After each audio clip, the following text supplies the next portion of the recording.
There comes a moment every night when the world finally stops asking things from you.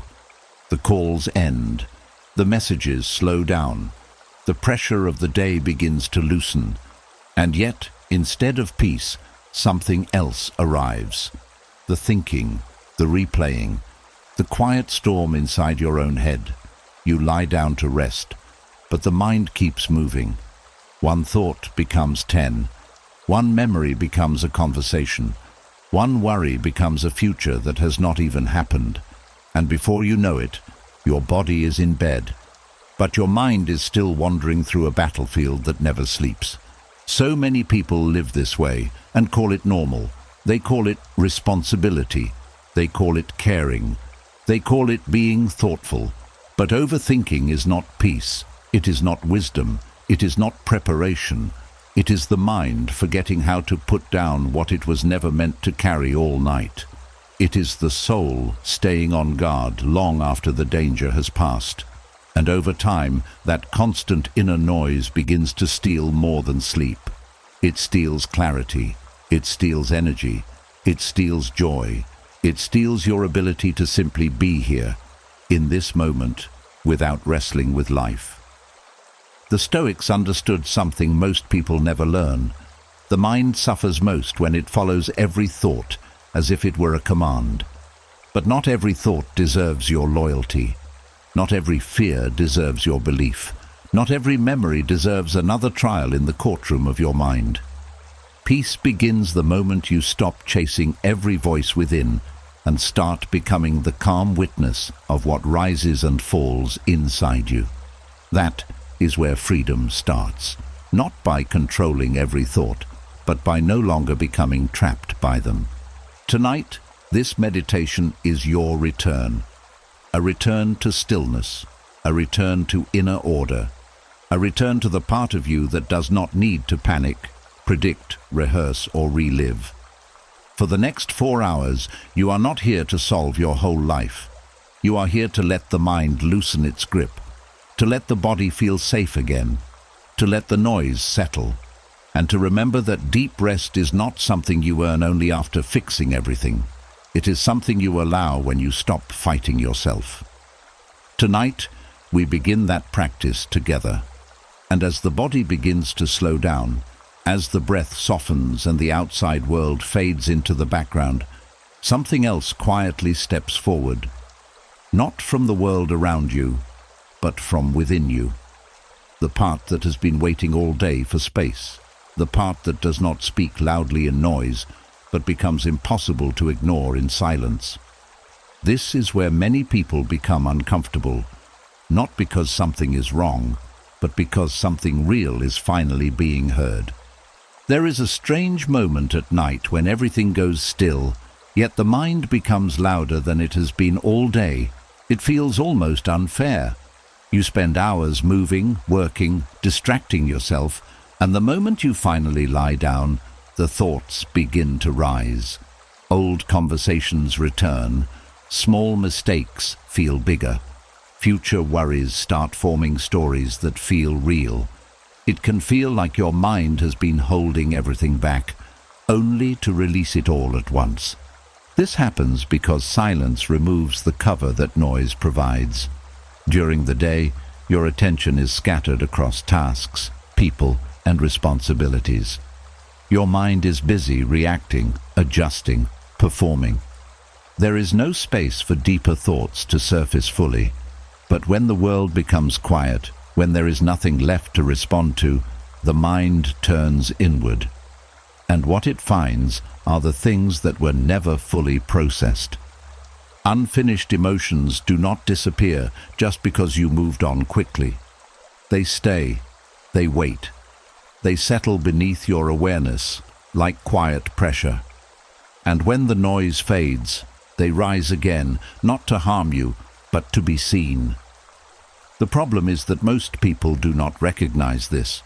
Instead of understanding what is happening, they resist it. They try to shut the thoughts down, distract themselves again, or force sleep. But resistance only makes the mind louder. The more you try to push a thought away, the more energy you give it. The Stoics saw this clearly. They understood that the mind becomes restless not because thoughts appear, but because we attach ourselves to every thought that appears. We treat each one as important, as urgent, as something that must be solved immediately. But not every thought deserves that level of attention. Some thoughts are simply echoes, some are habits, some are fears that were never questioned. When you begin to observe instead of react, something changes. The thoughts may still come, but they no longer pull you into them so easily. You start to see them for what they are, movements of the mind, not commands you must follow. This creates space, and in that space there is calm. There is also a deeper reason the mind becomes loud at night. During the day, you are often playing roles. You are being who the world expects you to be. You are responding to situations, solving problems, meeting expectations. But at night, those roles fall away. There is no performance needed, no one is watching, and what remains is your unfiltered inner world. For many people, this is unfamiliar territory. They have spent so much time outwardly focused that they have not built a peaceful relationship with their own mind. So when silence comes, it feels uncomfortable. It feels like something is wrong, but nothing is wrong. You are simply meeting yourself without distraction. And if that meeting feels intense, it only means there are parts of you that have been waiting for attention. Stoicism does not teach you to eliminate thoughts. It teaches you to stop fearing them, to stop believing that every uncomfortable idea is a threat. When you remove fear, the mind begins to settle naturally. Thoughts lose their sharpness when you stop treating them like danger. They pass more easily when you do not try to control them. There is a quiet strength in allowing the mind to speak without immediately answering it, in letting thoughts come and go without turning each one into a story. This is not weakness, it is discipline of a different kind. Not the discipline of force, but the discipline of stillness, the discipline of not reacting. Over time, this changes your experience of the night. Silence no longer feels like a place where your mind attacks you. It becomes a space where your mind releases what it has been carrying. The thoughts that once felt overwhelming begin to feel lighter, not because they disappeared, but because you stopped carrying them in the same way. You begin to understand that the loudness of the mind is not something to fight. It is something to listen to without becoming lost in it, a signal, not a sentence, a movement, not a command, and slowly something deeper takes over. Beneath the thoughts, beneath the noise, there is a steady quiet that has always been there. It does not argue, it does not rush, it does not demand anything from you. It simply exists, waiting for you to notice it. The more you allow the mind to settle without force, the more familiar this quiet becomes. And once you begin to rest in it, even for a moment, you realize something important. Peace was never missing. It was just covered by everything you kept trying to hold on to. Tonight is not about silencing your mind completely. It is about learning that you do not have to follow it everywhere it goes. And in that understanding, a different kind of rest begins to unfold. One that does not depend on perfect silence, but on your ability to remain undisturbed within it. And once you begin to see that not every thought deserves your obedience, another pattern becomes easier to notice. The mind does not only grow loud in silence, it also becomes repetitive. It starts circling the same moments, the same words, the same mistakes, as if replaying them enough times might somehow change what already happened. This is where many people lose their peace without even realizing it, not in one dramatic collapse, but in a quiet habit of returning again and again to what the day has already taken from them.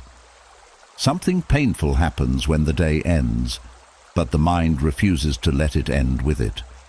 The body comes home, the room becomes quiet, the lights grow soft, but inside, the hours keep going.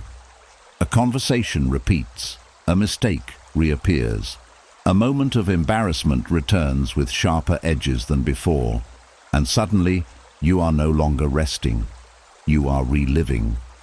Not once, but many times. Not because the day is still happening, but because the mind has turned memory into a form of punishment. This is one of the hidden ways overthinking harms the soul. It does not always look dramatic from the outside. There are no alarms, no visible wounds, no obvious collapse. But inwardly, something exhausting is taking place. Every replay pulls energy from you. Every mental return to the same event asks the heart to suffer it again. And the strange part is that people often believe this habit is useful. They call it reflection.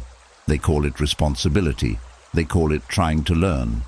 But much of the time, it is not learning at all. It is self-torment wearing the clothes of seriousness. Real reflection has dignity. It has purpose. It looks at the day with honesty, but not with cruelty. It asks simple questions. What happened? What can I understand from it? What can I do better tomorrow? Then it lets the moment go. It does not keep reopening the wound just to prove that it is still there. It does not confuse punishment with wisdom. Stoic reflection is clean. It is calm. It is not emotional violence against the self. Mental replay is different. It does not seek understanding. It seeks control over what can no longer be changed. It goes back not to learn, but to bargain with the past. If only I said this. If only I stayed quiet. If only I saw it earlier. If only I had been stronger, sharper, kinder, smarter. The mind builds endless alternate versions of the day, as though one of them might finally erase the one that actually happened. But the past does not bend because you revisit it. It only grows heavier when you keep dragging it into the present. This is why constant replay becomes so draining. It splits your energy in two. One part of you is here, trying to rest, trying to recover. The other part is stuck in a courtroom of memory, defending, accusing, explaining, regretting. That division creates exhaustion. Not just mental exhaustion, but spiritual exhaustion. The soul was not made to stand trial every night. The Stoics understood that your peace depends not on having lived a perfect day, but on how you meet an imperfect one. They never asked you to pretend nothing went wrong. They asked you to see clearly, correct what you can, and then stop feeding what no longer serves you. Marcus Aurelius examined himself often, but he did not do it to attack himself. He did it to refine his character. There is a profound difference between looking inward for growth and looking inward for reasons to feel smaller. When you replay the day again and again, you are often trying to escape a deeper discomfort. Maybe it is guilt. Maybe it is shame. Maybe it is the fear that one bad moment says something permanent about who you are. So the mind keeps returning, hoping to find relief through analysis. But analysis without mercy becomes a prison. It keeps you locked in your worst interpretation of yourself. A wiser way is possible. You can review the day without handing yourself over to it. You can say, yes, that hurt. Yes, I could have done better there. Yes, I wish that had gone differently. And still refuse to make the whole night pay for one difficult moment. This is where Stoic strength becomes gentle. It teaches you to take responsibility without becoming your own enemy. There is also a difference between memory and identity. A mistake is something that happened. It is not the whole truth about you. A bad conversation is an event. It is not your entire character. A weak moment is real, but it is not final. When the mind replays the day with harshness, it often turns events into identity. It says, you failed, therefore you are a failure. You were awkward, therefore you are broken. You lost your temper, therefore you are unworthy of peace. This is not reason. This is distortion. Stoicism invites you back to proportion. One moment is one moment. One choice is one choice. Learn from it, Yes. Correct it? Yes. But do not hand it the power to define your whole inner life. The person who grows is not the one who punishes themselves most. It is the one who sees clearly and continues with discipline. At night, this matters deeply.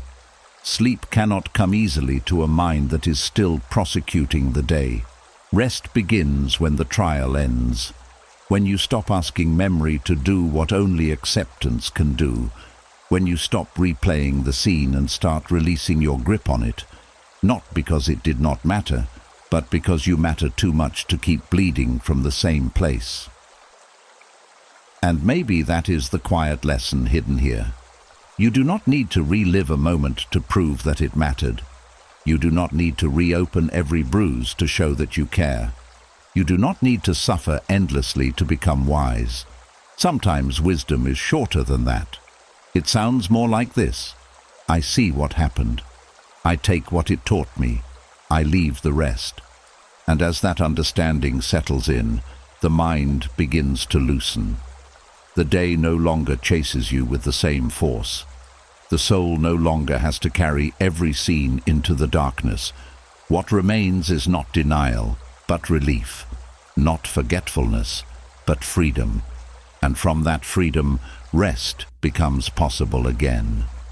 And when the mind finally stops putting the day on trial, something even deeper begins to show itself.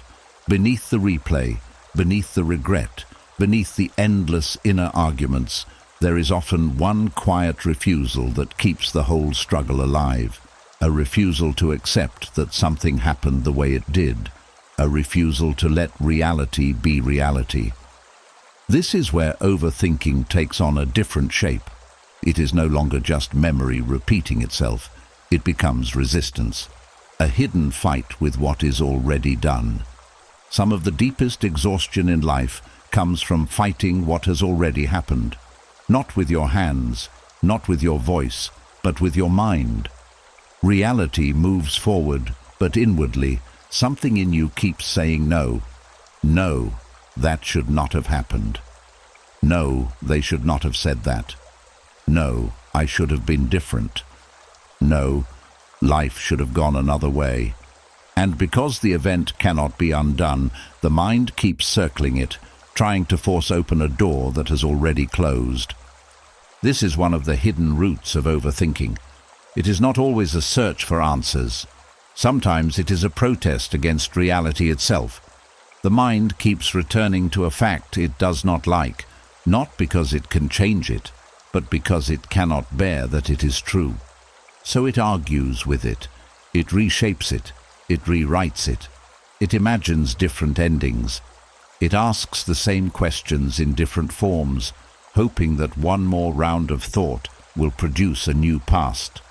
But the pain only deepens because reality does not yield to resistance. It simply stays where it is, while your energy drains against it. There is a hard truth here, but also a freeing one. Much of our suffering does not come only from what happened. It comes from the mind refusing to stop wrestling with what happened. The event creates pain, yes, but the continued resistance creates friction, and friction, when held for too long, becomes torment. This is why some people suffer the same moment for years, not because the moment is still happening, but because the inner fight never ended. The Stoics saw this with unusual clarity. They understood that peace does not begin when life becomes perfect. Peace begins when the mind stops demanding that life be something other than what it is. This does not mean liking everything that happens. It does not mean approving of injustice, betrayal, disappointment, loss, or failure.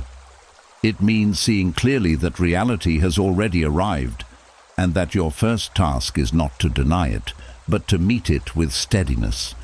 Resistance often disguises itself as intelligence. It feels active. It feels serious. It feels like you are doing something important, but many times you are simply refusing to sit with the truth of the moment. You are trying to think your way around what can only be accepted. That is why overthinking feels so busy, and yet gets you nowhere. It consumes strength without producing movement. It is like pushing against a mountain and wondering why your body is sore, but your life has not changed. There is a difference between responding to reality and resisting it. Responding is grounded. It begins with acceptance. It says, "This is what happened, now what is the wisest way forward?" Resistance is stuck. It says, "This should not have happened, and I will keep suffering until reality apologizes." But reality does not apologize. It simply is. And the sooner you stop asking it to be different, the sooner your mind can begin to rest. This is not passive. It is not weakness. In fact, acceptance is one of the strongest acts a person can make. Because to accept reality is not to surrender your dignity. It is to stop wasting your life in a fight you were never meant to win. The Stoics were not weak men trying to escape difficulty. They were disciplined enough to face what was true without collapsing into complaint. They knew that reality becomes heavier when you drag resistance behind it. Look closely at the thoughts that keep troubling you at night. Many of them are not just fears or memories, they are forms of argument. You are arguing with what someone did, arguing with what you failed to do.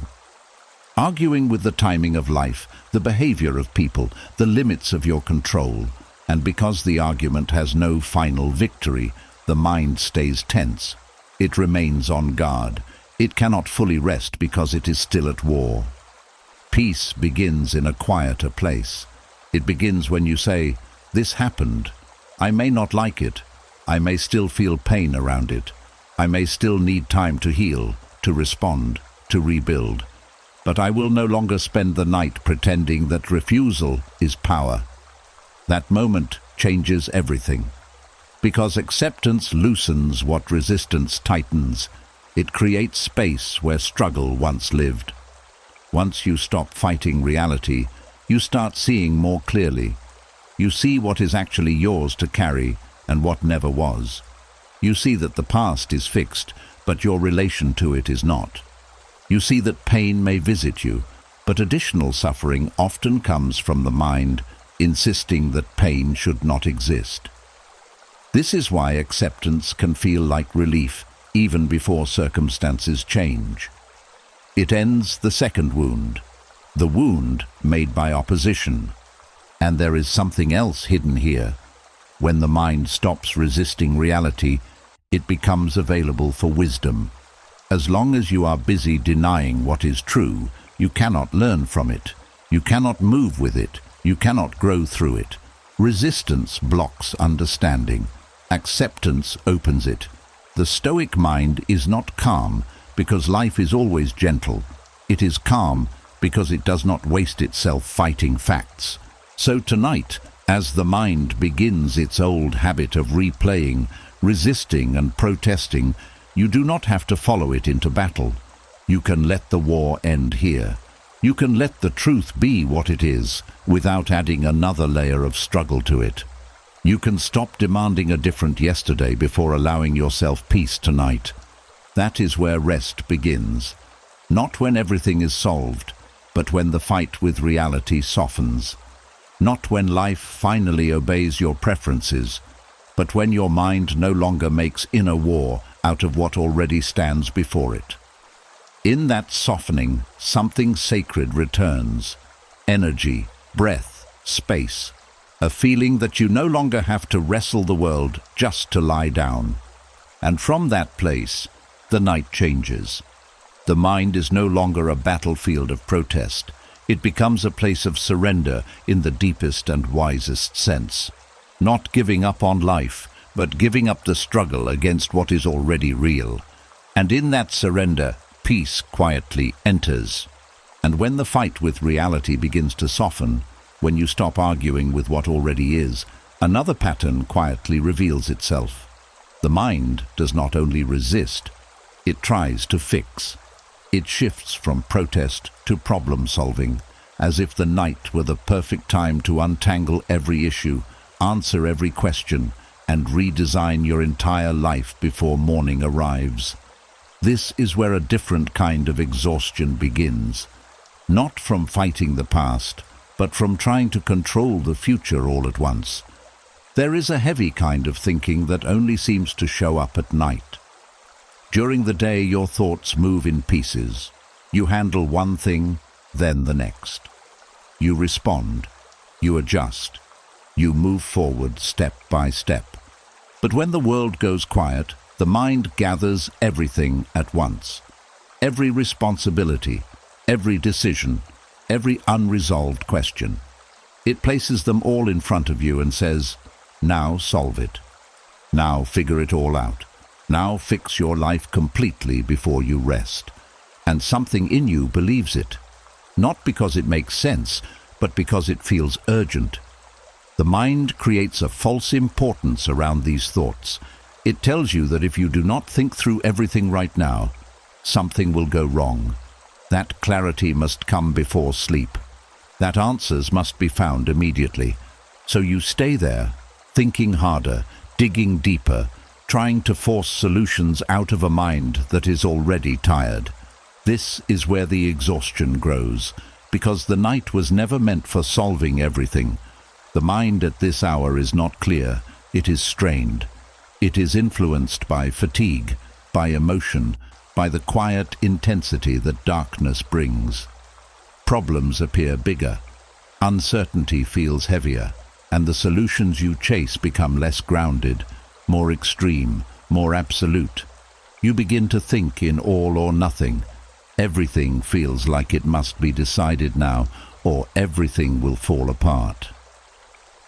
But this urgency is an illusion. It is not wisdom speaking, it is pressure. The same mind that struggled all day is now asking itself to solve life in one sitting. And when it cannot, it turns against itself. It says, you are behind, you are failing, you are not doing enough. So the thinking continues, not because it is helping, but because it feels like stopping would be irresponsible. The Stoics saw through this trap. They understood that life is not something you solve in one moment. It is something you live in many moments. They respected limits, not as weakness, but as truth. They knew that the mind has a proper time for reflection, a proper time for action, and a proper time for rest. And when you ignore these limits, you create imbalance. You ask the mind to carry more than it was designed to carry in that moment. There is a discipline in knowing when to stop thinking, not because everything is solved, but because this is not the time to solve it. That kind of restraint is quiet but powerful.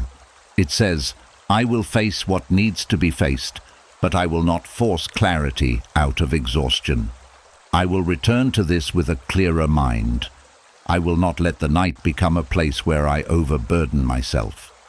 Trying to solve everything at midnight often comes from a deeper place, a desire for certainty, a fear of being unprepared, a belief that if you just think long enough, you can remove all risk from tomorrow. But life does not work that way.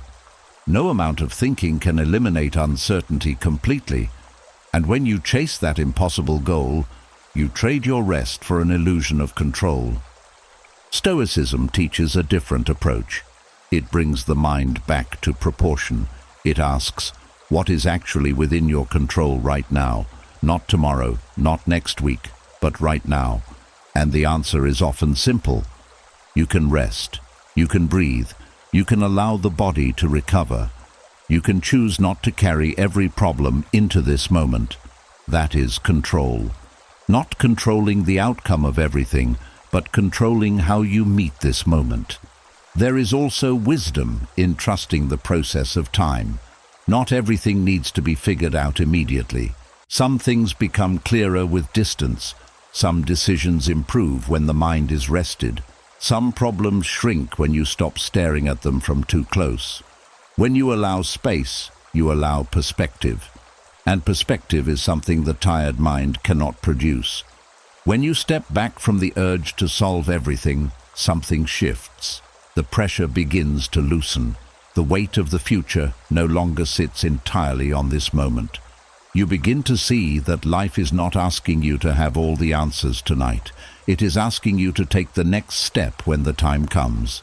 Nothing more, nothing less. There is a quiet relief in this. A sense that you do not have to carry the whole map of your life before you can close your eyes. You do not have to fix every detail before you allow yourself peace.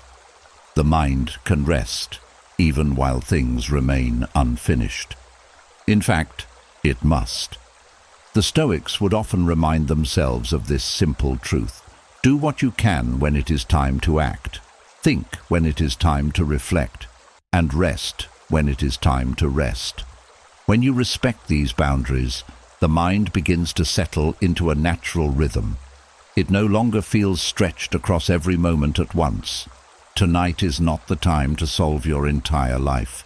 It is the time to let the mind put things down, to trust that clarity does not come from force, but from balance, to understand that rest is not avoidance, it is preparation. It is what allows you to meet tomorrow with strength instead of depletion. So when the thoughts return, asking you to figure everything out before sleep, you can gently step back. You can say, "Not now." Not because it does not matter, but because it matters enough to meet it with a clearer mind later. That small decision creates space. And in that space, the body begins to soften, the breath becomes steady, and the night slowly returns to what it was meant to be. A place of restoration, not a place of endless problem solving. And in that restoration, something deeper begins to grow. The kind of strength that does not come from thinking harder, but from knowing when to stop.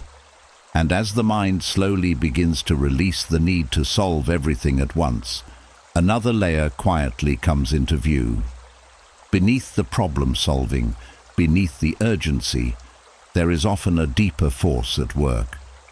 A subtle tension that keeps the body alert, even when there is nothing left to do. It is not always obvious, but it is powerful. The need to stay in control. The feeling that if you let go, even for a moment, something important might slip through your hands. There is a kind of alertness that does not turn off easily. Even when you are lying still, even when the room is quiet, something inside remains watchful. The mind keeps scanning, checking, preparing. It looks ahead, it looks back, it tries to anticipate what could go wrong. Not because you want to suffer, but because you want to feel safe. And somewhere along the way, the mind learned that control equals safety. That if you can think through enough scenarios, predict enough outcomes, and prepare for every possibility, you might avoid pain. But this kind of control comes at a cost. It keeps the nervous system active long after the day is done. The body does not fully relax because the mind is still sending signals that something needs attention. Even if nothing is happening, the system stays on guard. The breath remains shallow, the muscles hold tension, the heart stays slightly elevated. It is a quiet form of stress that becomes so familiar, it starts to feel normal. Overthinking often hides inside this need for control. It presents itself as responsibility, as awareness, as being careful. But underneath, it is the mind trying to manage what cannot be fully managed. It tries to control people's reactions, future outcomes, timing, uncertainty. It tries to hold everything steady in a world that is constantly moving. And because that task is impossible, the mind never finds a stopping point. It keeps going, thinking that one more thought might finally create enough control to relax. The Stoics understood something that changes everything when you see it clearly. There are things within your control, and there are things beyond it. Your thoughts, your actions, your choices belong to you. But outcomes, other people's behavior, the unfolding of life, these do not. And when you blur this line, when you try to control what is not yours to control, the mind becomes restless. It takes on a burden it was never meant to carry. This is why surrender becomes so important. Not surrender as in giving up on life, but surrender as in releasing what was never yours to hold in the first place. It is a quiet decision that says, I will take full responsibility for what is mine, but I will not exhaust myself trying to control what is not. That shift alone begins to calm the system. The nervous system responds directly to this understanding. When the mind stops chasing control, the body receives a signal that it is safe to soften. The need to stay alert begins to fade. The breath deepens without effort. The tension slowly unwinds, because the body is no longer being told that it must remain prepared for every possible outcome. There is also a deeper truth hidden here. The need for control often comes from fear. Fear of uncertainty, fear of loss, fear of being unprepared. And instead of facing that fear directly, the mind tries to outthink it. It tries to build a structure of control around it. But control does not remove fear. It only delays the moment you sit with it. And when the night comes, when there is no more distraction, that fear finds its way back through thought. Stoicism does not teach you to eliminate fear by controlling everything around you. It teaches you to become steady within uncertainty, to understand that you can face what comes, even if you cannot predict it perfectly. That strength does not come from controlling life, but from trusting your ability to respond to it. When you begin to let go of control, even slightly, something surprising happens. The mind becomes quieter, not because everything is certain, but because it no longer needs to be. There is a sense of space that opens up, a feeling that you do not have to hold the entire future together with your thoughts, that you can rest even while life remains unfinished. This does not mean you stop caring. It means you care in a different way. You show up fully when it is time to act, and you release fully when it is time to rest. You do not carry tomorrow into tonight. You do not carry other people's choices into your own peace. You do not turn uncertainty into a permanent state of tension. There is a quiet strength in allowing things to unfold without trying to grip them too tightly. It does not make you passive. It makes you balanced. You still prepare, you still think, you still act, but you do not cling. You do not stay mentally attached to every outcome. You do not let the mind spin endlessly in an attempt to control what cannot be controlled. And slowly, the body begins to understand this. The system that once stayed alert starts to settle. The need to monitor everything fades. The sense of pressure lifts. Because control is no longer the goal. Presence becomes the goal. And presence does not require constant thinking. It requires letting go. Tonight, you are not asked to control everything. You are not asked to predict every outcome or solve every uncertainty. You are simply asked to release what is not yours to carry in this moment. To let the mind step out of its constant effort to hold everything together. And as you do, even gently, even imperfectly, the nervous system begins to respond. The body softens, the breath slows, the quiet returns. Not because life is fully controlled, but because you are no longer trying to control it all at once. That is where real rest begins. Not in perfect certainty, but in the willingness to let go. And as the grip on control begins to loosen, as the mind slowly stops trying to hold everything together, another quiet layer rises to the surface. Not thoughts this time, but something deeper, something that was never fully expressed, never fully understood, never fully released. Emotions that waited patiently beneath the noise of the day now begin to move again in the stillness of the night. There is a reason certain feelings seem to return the moment the lights go out. It is not random. It is not a flaw in you. It is simply what happens when distraction disappears. During the day, your attention is pulled outward. Tasks demand your focus. Conversations fill your space. Responsibilities keep you moving. There is little room to feel deeply, even when something inside you needs to be felt. So the emotions wait. They do not disappear. They settle quietly beneath your awareness, like waves held beneath the surface. And when the day ends, when there is nothing left to distract you, they rise. Not to overwhelm you, but to be acknowledged. The sadness you brushed aside, the tension you ignored, the disappointment you carried without naming, the fear you pushed down because there was no time to sit with it.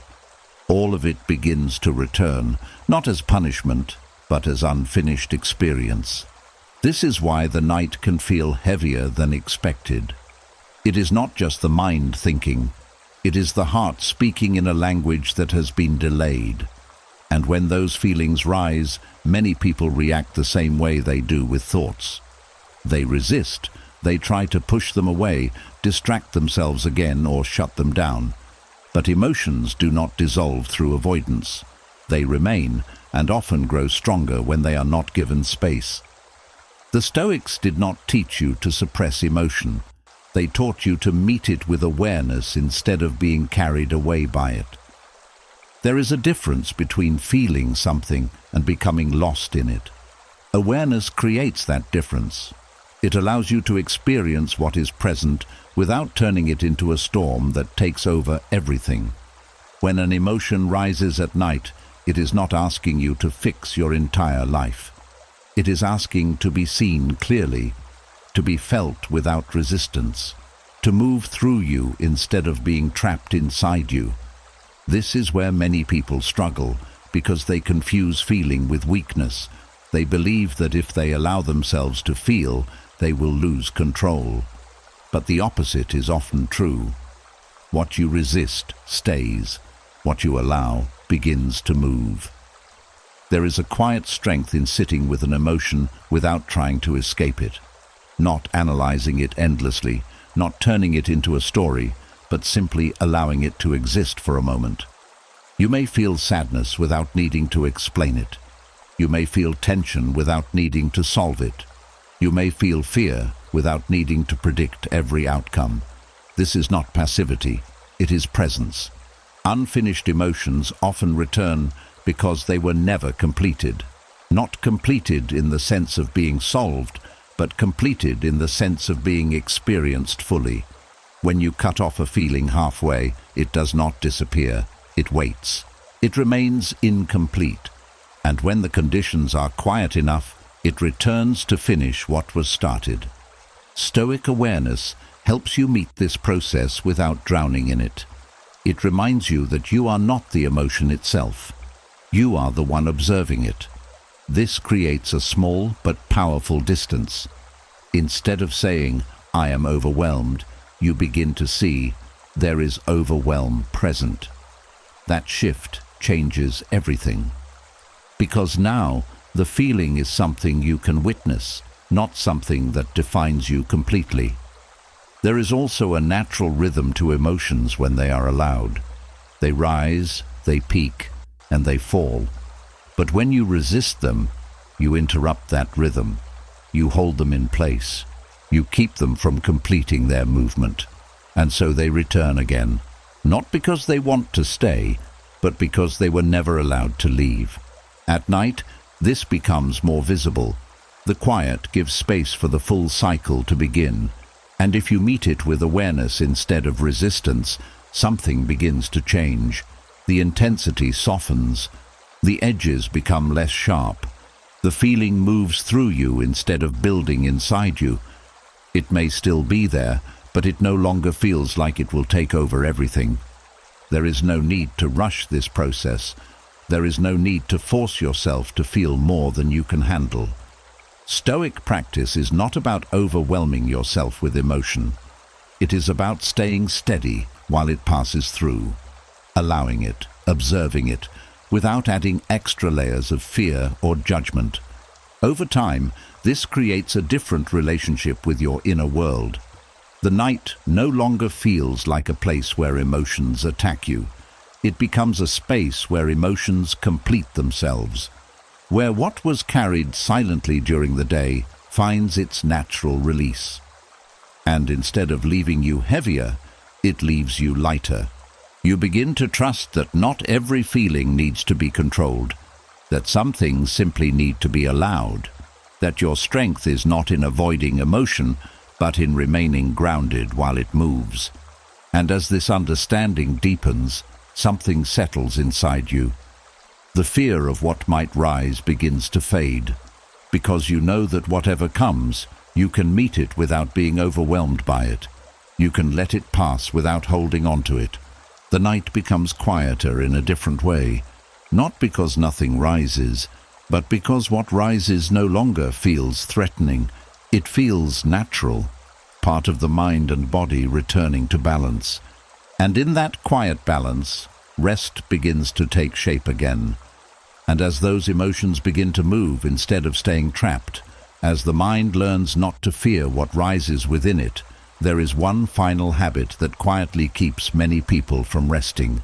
Even after the thoughts soften, even after the feelings begin to settle, something still lingers. The day itself. Not as a memory, not as a lesson, but as a weight that refuses to leave when the night arrives. There is a subtle but powerful mistake many people make without realizing it. They bring the entire day with them into the night. Every task unfinished, every word spoken, every moment that did not go as planned. Instead of allowing the day to end, they extend it mentally. They carry it forward, as if holding on to it will somehow give them control over it. But what should have been left behind becomes something they continue to live long after it is over. The body may be lying down, but the mind is still walking through the hours that have already passed. It revisits conversations, replays scenes, reopens small details that no longer belong to this moment. It tries to organize, to correct, to understand everything before letting go. But this is not closure, it is continuation. The day does not end because the mind refuses to release it. The Stoics practiced something simple but deeply powerful. They knew that each day must be completed, not just physically, but mentally. Not everything needs to be solved, but everything needs to be set down. There is a quiet discipline in allowing the day to die fully, not in a dramatic way, but in a gentle, deliberate release. When you do not let the day end, it lingers in your system. It becomes part of the night.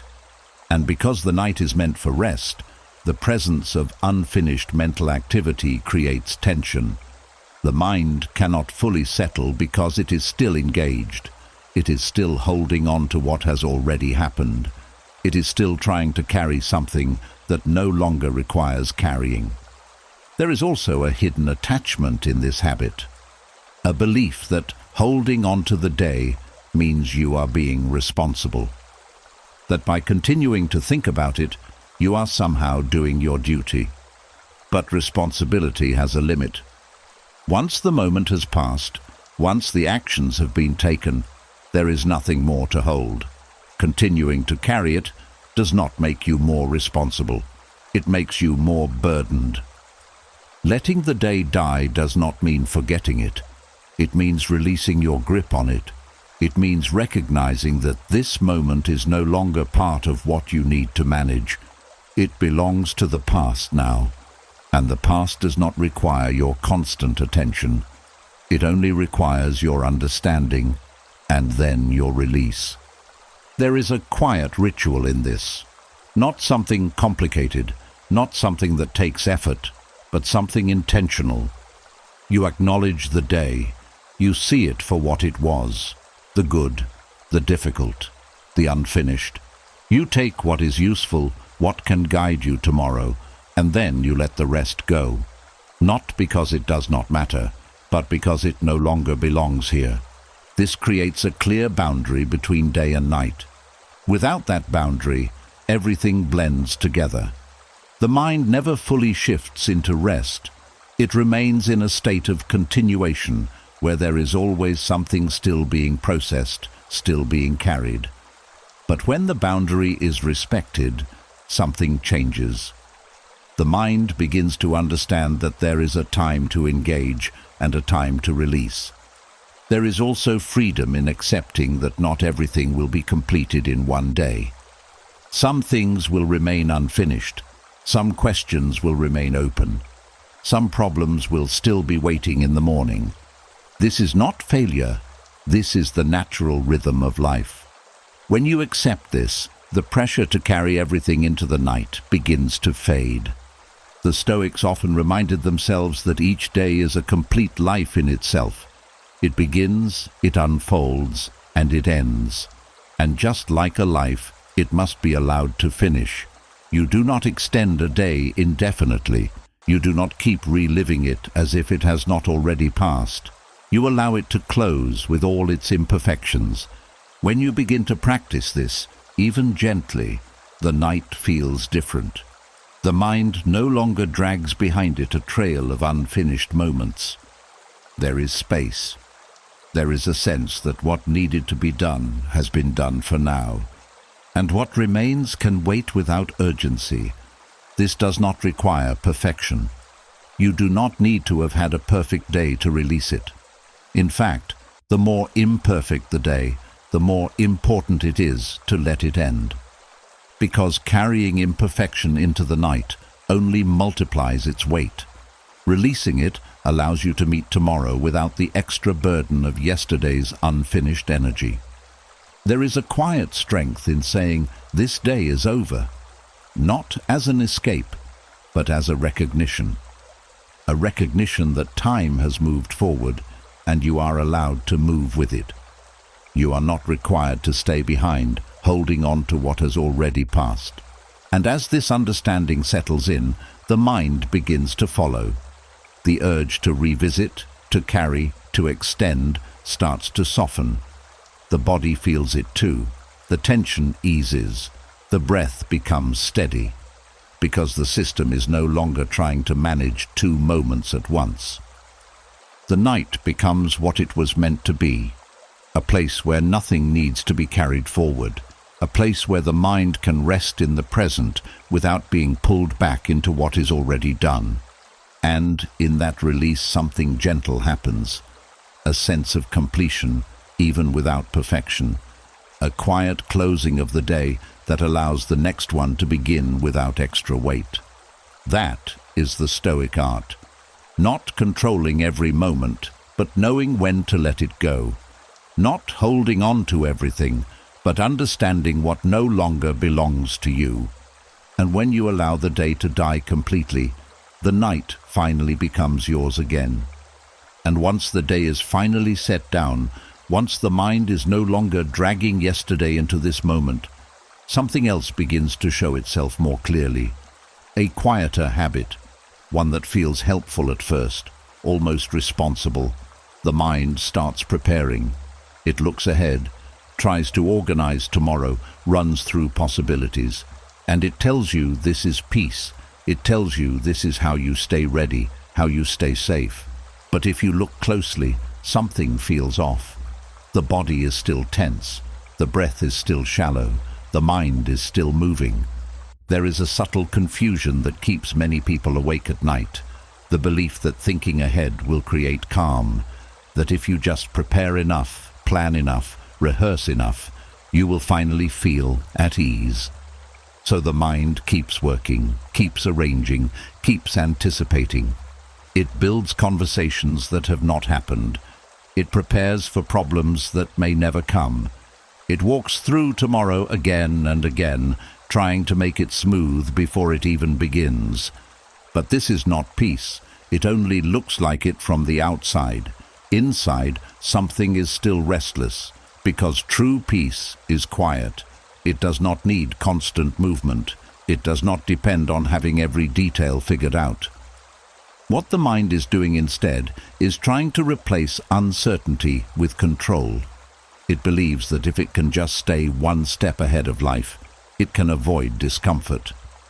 This is where overthinking disguises itself as protection. It says, "I am helping you. I am making sure you are ready. I am keeping you safe. And because safety matters, you listen. You follow the thoughts. You let them continue. But the longer they run, the more they pull you away from the calm you were actually looking for. Preparation has its place.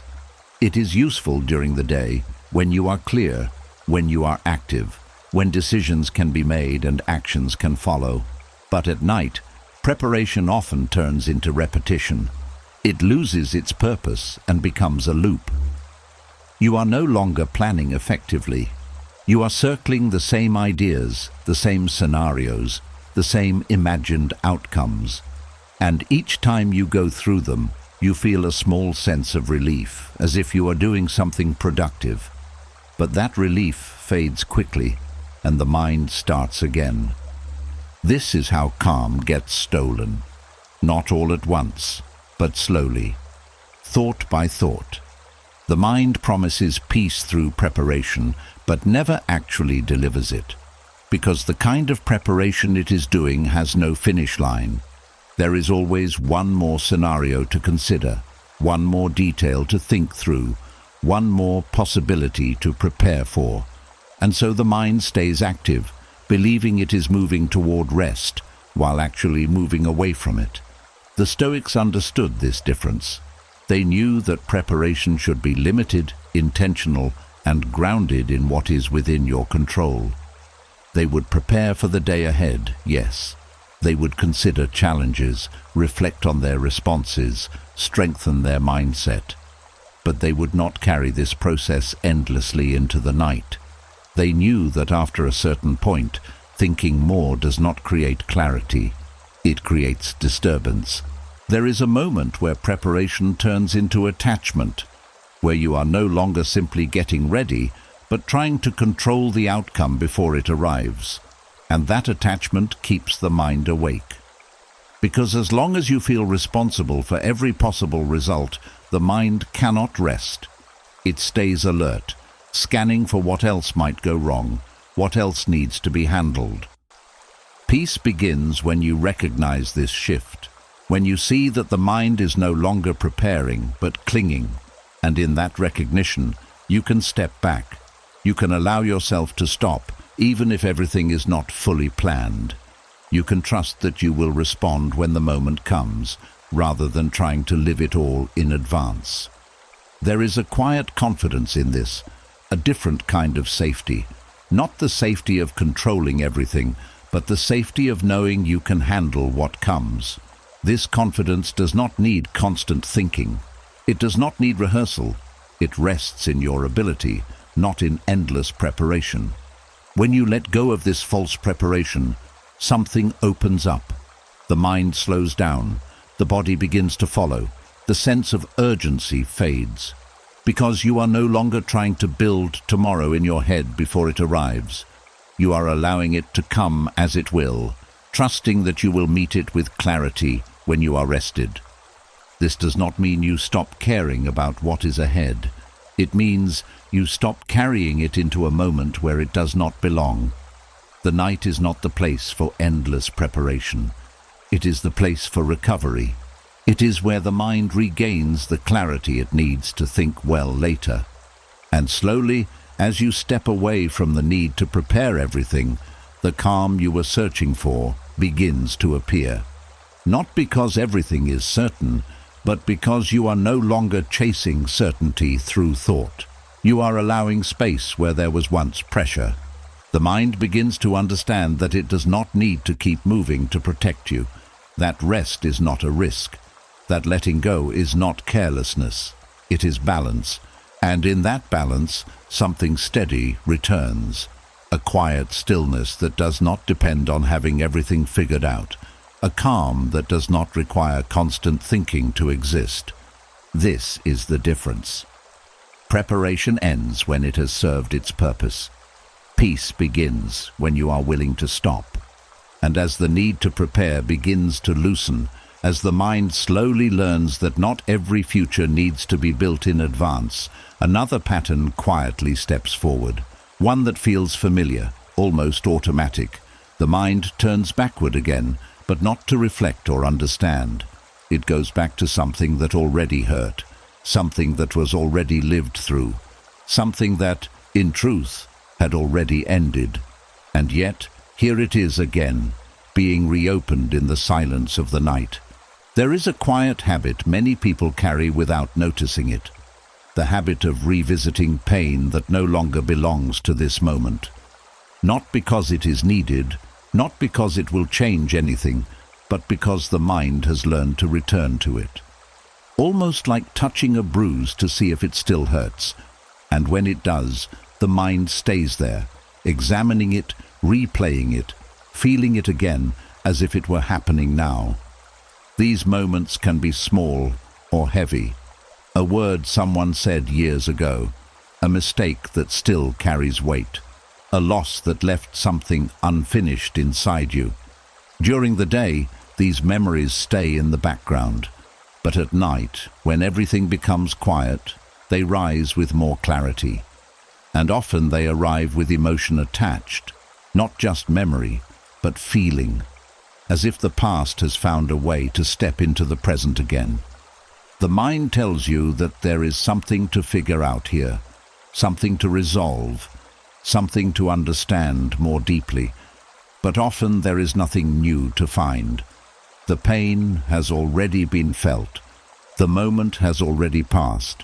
What remains is not a need for understanding, but a habit of returning. This is where many people get caught. They believe that by revisiting the pain, they are processing it. But there is a difference between processing and reopening.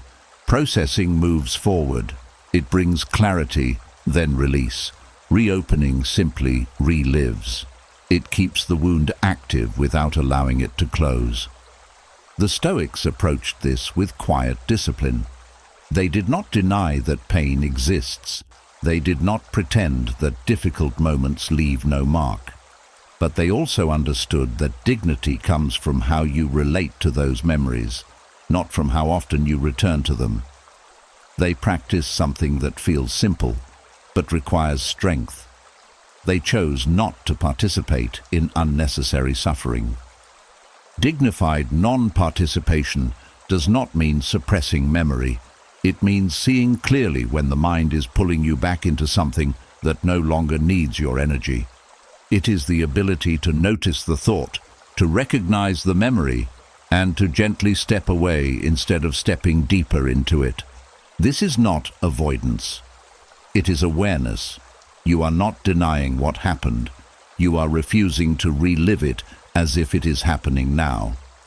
There is a quiet boundary here, a boundary between what has passed and what is present. And when you respect that boundary, something begins to shift. The emotional charge attached to the memory starts to weaken. Not because the event changes, but because your relationship to it changes. You are no longer feeding it with repeated attention. You are no longer giving it the power to shape your current state. You allow it to exist without letting it take over. There is also a deeper layer to this habit. Sometimes the mind returns to old pain because it is familiar. Even if it hurts, it is known. It creates a strange sense of certainty. The mind would rather revisit a known discomfort than sit with the unknown quiet of the present moment. So it goes back, not because it wants to suffer, but because it does not yet trust stillness. But stillness is where healing happens, not in endless repetition, but in allowing the nervous system to settle, in allowing the body to experience safety without being pulled back into old scenes. When you stop reopening the wound, you give it the space it needs to finally close. This requires patience. The mind will return to these memories again. It will offer them as something important, something that needs attention. But each time you choose not to follow, each time you observe without engaging, you weaken the habit. You teach the mind that not every memory is an invitation to suffer again. There is a quiet power in this. The power to remember without reliving. The power to acknowledge without reopening. The power to let the past stay where it belongs without dragging it into the present. And slowly, something softens. The memories do not disappear, but they lose their intensity. They become lighter, less urgent. They no longer pull you in with the same force, because you are no longer meeting them with full participation. The night begins to change. It is no longer a place where old wounds are reopened again and again. It becomes a space where those wounds are allowed to rest, where the mind learns that it does not need to revisit every painful moment to prove that it mattered. There is dignity in this restraint, in choosing peace over repetition, in choosing presence over old pain. It is not about forgetting, it is about freeing yourself from the need to suffer what has already been suffered. And as this understanding settles in, the mind grows quieter, not because there is nothing left to remember, but because there is nothing left to reopen.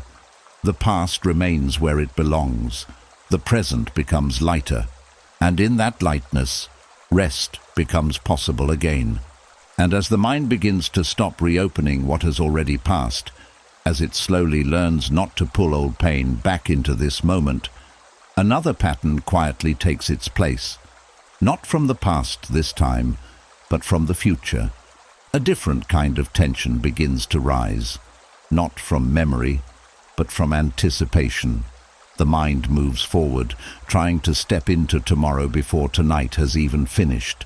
There is a quiet fear that often appears when everything becomes still, not loud, not always obvious, but persistent. It asks questions about what is coming. What if things go wrong? What if you are not ready? What if something changes? And before you notice it, the mind is no longer resting. It is projecting.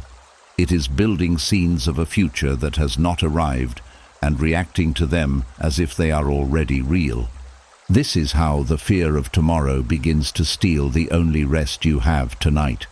The body is here, in a moment that could be calm, that could be safe, that could be quiet. But the mind is somewhere else. It is living in possibilities, in outcomes, in imagined problems that have not yet taken shape. And because the mind treats these thoughts as real, the body responds. Tension rises, the breath shortens, the nervous system prepares for something that is not actually happening. The strange part is that this feels responsible. It feels like you are preparing yourself, like you are being careful, aware, ready. But what is really happening is that you are spending your present energy on a future that may never come in the way you are imagining it. And in doing so, you lose the only moment where recovery is possible. The night is not meant for living tomorrow, it is meant for restoring today. It is where the body resets, where the mind clears, where the system returns to balance. But when fear of the future takes over, that process is interrupted. The system stays active, alert, unfinished. And when morning comes, you are already tired, already carrying something that has not even happened. The Stoics saw this pattern clearly. They understood that the mind suffers more from imagined events than from real ones. Because imagined events have no boundary. They can grow endlessly. They can become more intense than reality itself. And when you allow the mind to live in that space without awareness, it pulls you further and further away from the present moment. Stoic presence brings you back, not by forcing the future away, but by reminding you where your power actually exists. Not in tomorrow, not in what might happen, but in this moment. In your breath, in your body, in your ability to remain here without being pulled into what has not arrived. There is a quiet grounding in this. When the mind starts to move forward, when it begins to build scenarios, you can gently return, not with force, not with frustration, but with awareness. You can notice the thought, see where it is going, and choose not to follow it all the way through. This does not mean you stop caring about the future. It means you stop trying to live it in advance. There is a difference between preparing when it is time to prepare and carrying the future into moments that are meant for rest. The first creates clarity. The second creates exhaustion. Fear often comes from uncertainty, and the mind tries to solve uncertainty by thinking more, by imagining more, by controlling more. But uncertainty is not something you remove through thought. It is something you learn to stand within. This is what Stoicism teaches, not to eliminate the unknown, but to become steady inside it. When you return to the present, something shifts. The imagined future loses its grip, because it only exists as long as you continue feeding it with attention. When attention comes back to what is real, what is here, what is actually happening, the intensity fades. You begin to notice that right now, in this moment, there may be no immediate danger, no urgent problem that needs solving, just breath, just stillness, just a body that is trying to rest. And in that awareness, the system begins to calm. There is also trust that begins to grow here. Not blind trust that everything will go perfectly, but a quiet trust in your ability to respond when the time comes. You do not need to solve tomorrow tonight. You do not need to carry every possible outcome into this moment. You can meet life when it arrives with a mind that is rested instead of drained. This changes your relationship with the future. It no longer feels like something you must constantly manage. It becomes something that will unfold step by step as you move through it. And your role is not to control every step in advance, but to remain steady as each one appears. The night becomes different when you practice this. It is no longer filled with imagined scenarios and endless preparation. It becomes a place where the mind returns to what is real, where the body is allowed to recover without being pulled into what has not happened. And slowly, the fear begins to soften. Not because the future becomes certain, but because you are no longer trying to live inside it. You are here, in the only moment where rest is possible, in the only moment where calm can actually be felt. And from that place, something deeper begins to settle. A sense that you do not need to chase tomorrow to feel safe tonight, that you can let it come when it comes. And in that letting go, rest finally begins to return. And as the mind begins to release the future, as it slowly stops chasing what has not yet arrived, something deeper starts to reveal itself. Not just thoughts, not just emotions, not just fear, but the ground beneath them, or the lack of it. Because sometimes the noise is not only about what you are thinking, it is about what you are standing on inside. There is a kind of restlessness that does not come from one problem or one memory. It comes from a deeper instability, a feeling that nothing inside is fully settled, that your thoughts move easily, because there is nothing steady holding them in place. And when the night becomes quiet, that instability becomes more visible. The mind begins to drift, to jump, to search, not because it wants to, but because it has nowhere to rest. When the soul has no anchor, the mind becomes its own storm. Thoughts do not come and go gently. They collide, they overlap. They pull you in different directions. One moment you are thinking about something small, the next moment you are deep inside something heavy. There is no center, no still point, no place where everything can return to.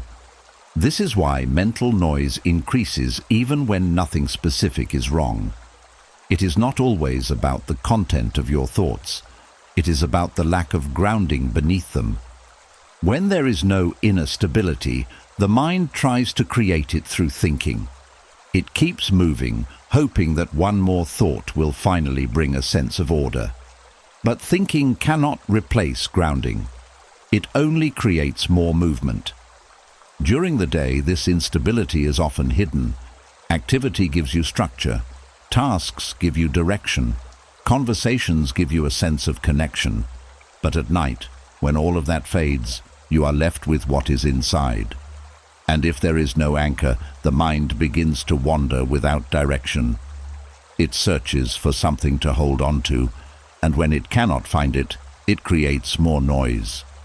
The Stoics understood the importance of this inner anchor. They did not rely on constant distraction or external structure to feel stable. They built something within themselves, a set of principles, a way of seeing the world, a steady understanding of what matters and what does not. This became their foundation, their grounding, the place their mind could return to no matter what was happening around them. Without this kind of grounding, the mind becomes dependent on external things for stability. Outcomes, opinions, control, certainty. And because these things are always changing, the mind never fully settles. It keeps adjusting, reacting, thinking, trying to keep up with a world that does not stay still. But when you have an inner anchor, something changes. The mind no longer needs to chase stability through endless thought. It already has a place to return to, a quiet center that does not depend on what is happening outside. This does not mean life becomes perfect. It means your response to life becomes steadier. Stoic principles create this kind of grounding. They remind you of what is within your control and what is not. They bring you back to your actions, your character, your response. They simplify what often feels overwhelming. Instead of trying to manage everything, you focus on what is yours to carry. And in that focus, the mind begins to settle. There is also a deeper sense of identity that comes with this. When you know what you stand for, when you understand your values, your direction becomes clearer. The mind does not need to question everything constantly.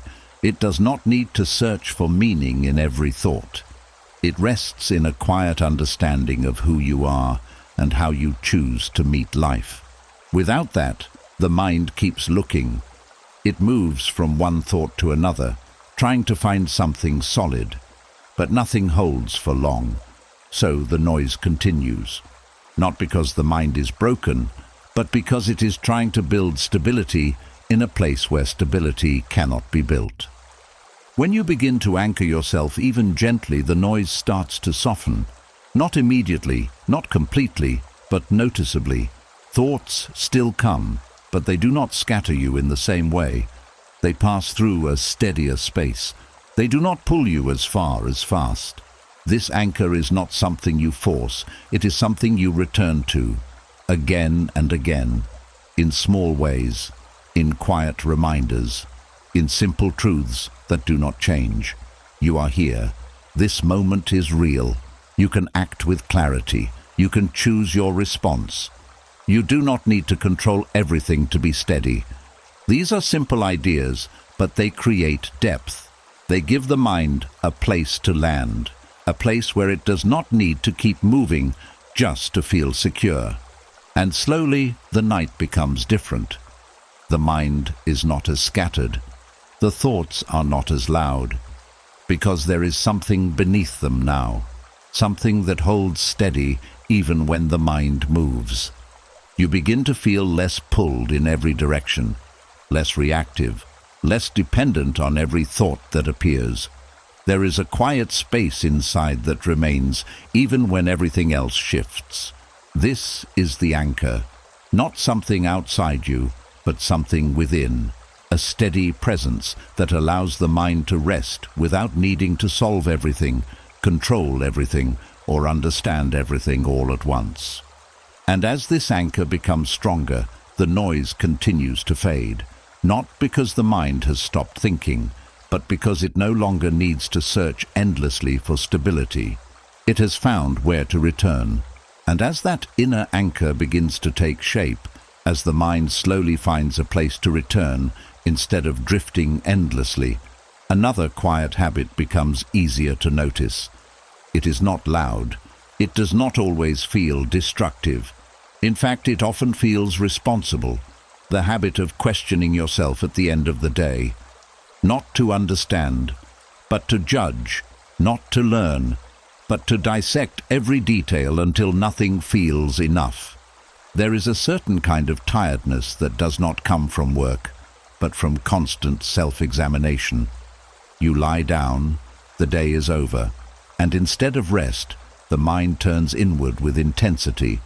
It starts asking questions. Why did I say that? Why did I act that way? Why am I not better than this? Why do I keep making the same mistakes? And what begins as reflection quickly becomes interrogation. This is where many people lose their peace without realizing it. They believe they are being honest with themselves.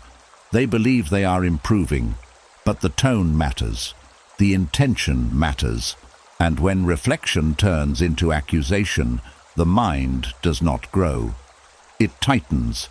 It becomes a place of pressure instead of clarity. Self-interrogation is exhausting because it has no kindness in it. It keeps asking questions, but it does not accept any answer. It keeps searching for faults, for proof that something is wrong, for reasons to feel disappointed. And because no human day is perfect, it always finds something. So the process continues. Thought after thought, question after question, until the mind is drained and the body cannot fully rest. There is also a deeper reason this happens.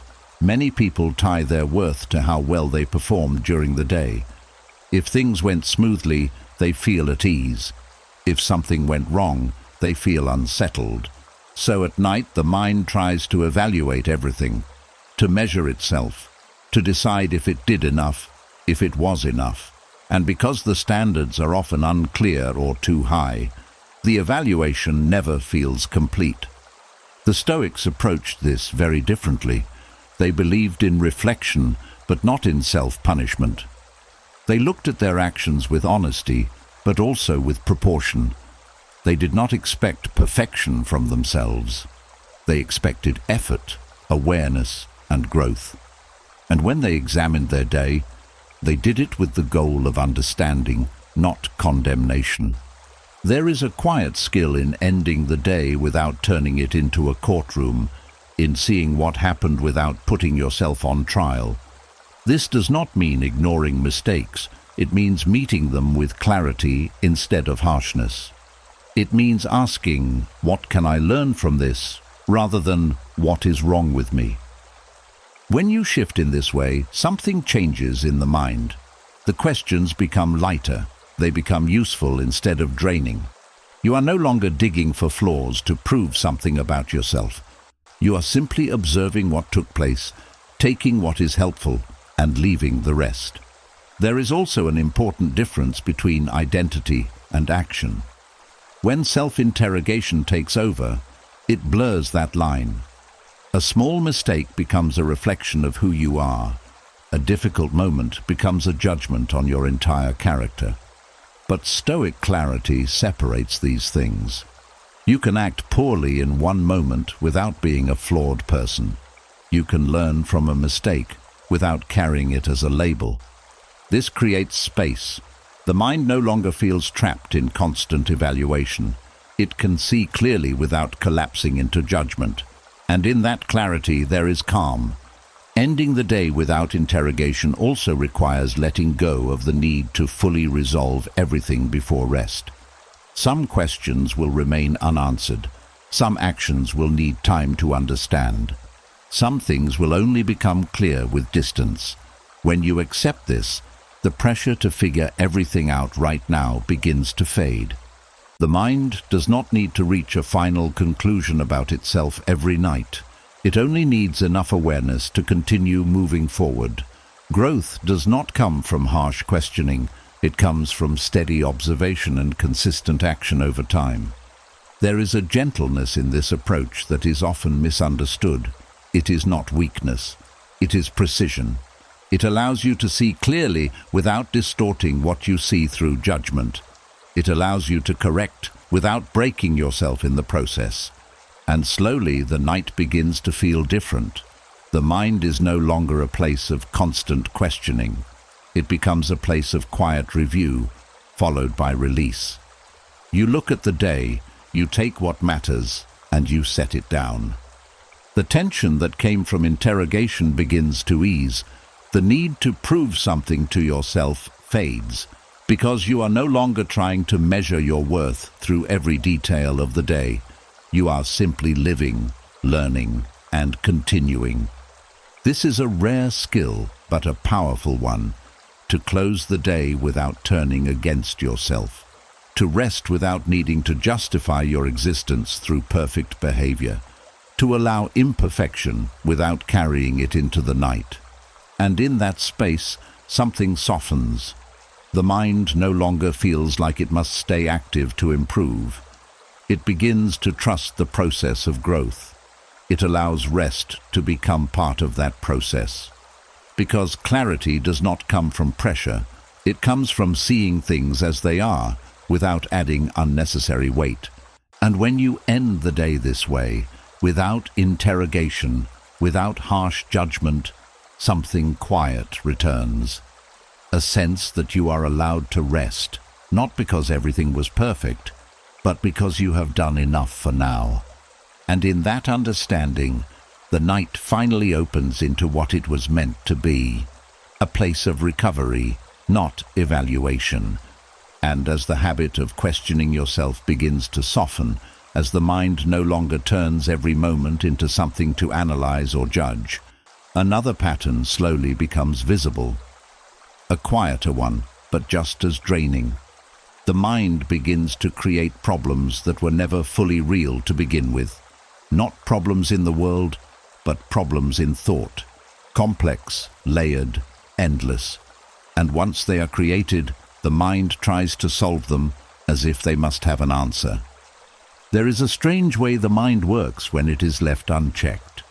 It does not only respond to what exists, it also imagines, expands, and builds. A simple thought can turn into something much larger. A small uncertainty becomes a chain of questions.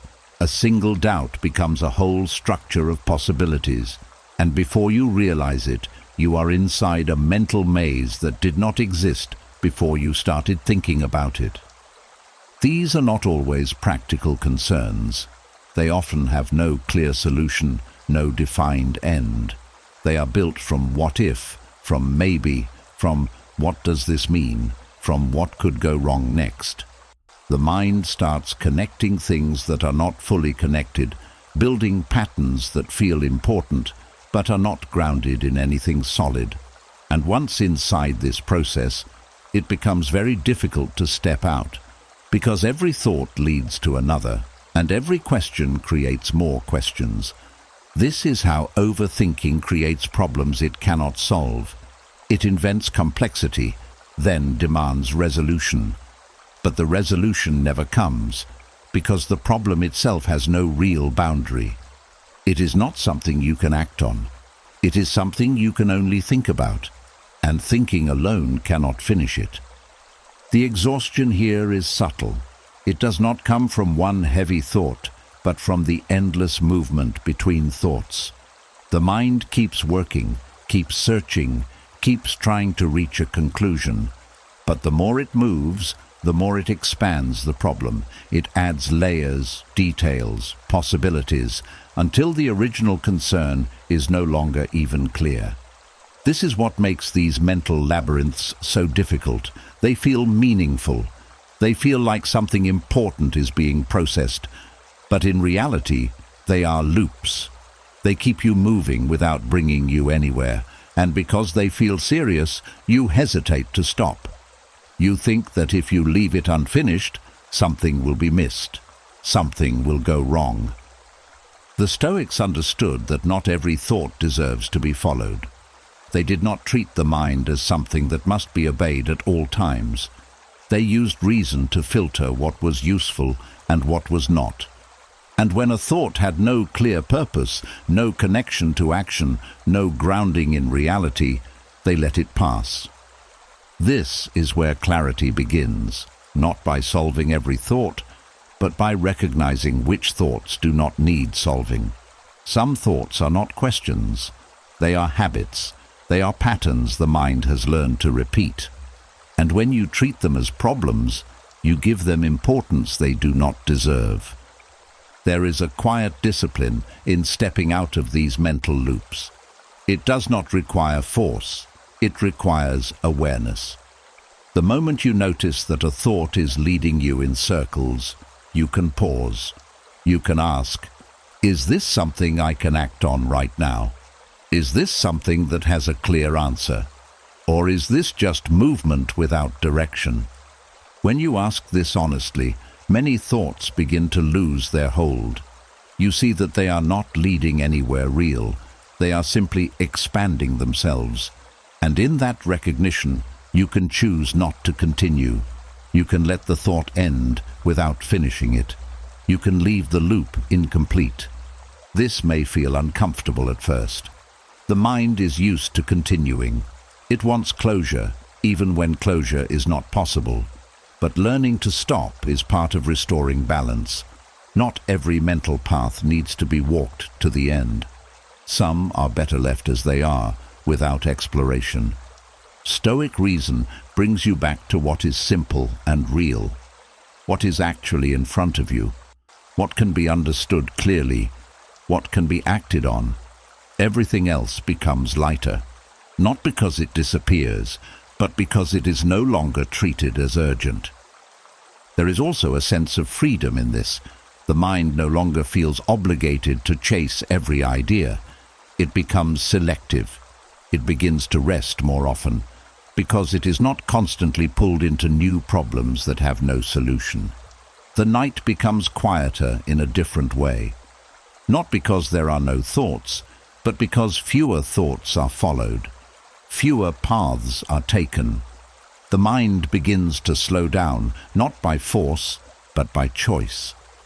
And slowly, the habit of creating endless problems begins to fade. The mind still produces thoughts, but they do not grow into complex structures as easily. They remain simple. They pass more quickly. This does not mean you lose depth. It means you gain clarity. You stop confusing complexity with understanding. You stop believing that more thinking always leads to better outcomes. Sometimes it only leads to more confusion. When you begin to see this clearly, something inside relaxes. The pressure to solve everything disappears. The need to understand every detail fades, because you realize that not every thought is a doorway to truth. Some are just noise. And when you stop feeding that noise, it loses its power. The mind becomes lighter, more grounded, more present. It no longer feels like a maze you must navigate. It becomes a space you can move through with awareness. And in that space, rest becomes possible again. Not because every problem is solved, but because you are no longer creating new ones that never needed to exist. And as the mind begins to step out of those endless loops, as it slowly learns not to chase every thought into deeper confusion, another pattern quietly comes into view. One that feels very real, very personal. Not imagined problems this time, but real moments that already happened. Conversations that have ended. Words that were spoken. Silence that followed. And yet, even though the moment is gone, something inside keeps going. There is a particular kind of heaviness that comes from carrying conversations beyond their time. You replay what was said. You imagine what you should have said. You build responses that will never be spoken. You argue, explain, defend, justify, all inside your own mind. And the strange part is that it feels unfinished, as if something still needs to be resolved. But the truth is, the moment has already closed. The other person has moved on. The world has continued. Only the mind remains there, holding on to something that no longer exists in real time. And because it cannot change what already happened, it keeps trying to rewrite it internally. This is where overthinking becomes deeply personal.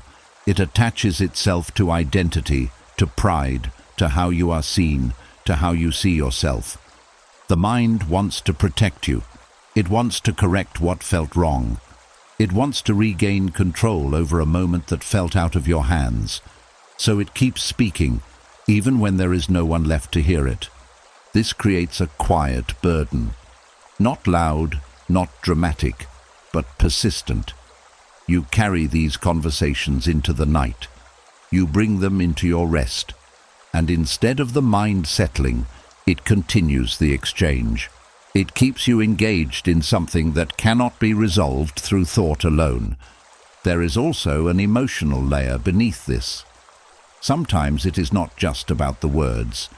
It is about what those words meant to you, how they made you feel, disrespected, misunderstood, dismissed, exposed. And instead of allowing that feeling to pass, the mind builds a structure around it. It tries to defend against it, to explain it, to undo it. But the more it does, the more it stays connected to it. The Stoics understood that peace requires a kind of withdrawal, not withdrawal from life, but from unnecessary inner engagement. They knew that once a moment has passed, your power no longer lies in what was said, but in how you choose to carry it forward. And often, the most powerful choice is to not carry it at all. Inner withdrawal is not avoidance. It is clarity. It is the recognition that continuing the conversation internally does not serve you, that arguing in your mind does not restore your dignity, that explaining yourself to someone who is not present does not bring resolution. It only keeps you tied to the moment longer than necessary. There is strength in stepping away from that inner dialogue, in allowing the conversation to end fully, not just externally, but internally as well. This does not mean you approve of what happened. It means you are no longer giving it space to continue affecting your present state.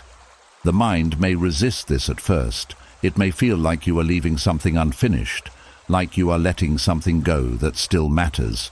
But what matters is your peace. And peace does not come from replaying every interaction until it feels perfect.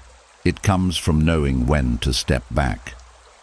There is also a deeper understanding that begins to form here. Not every conversation needs a perfect ending.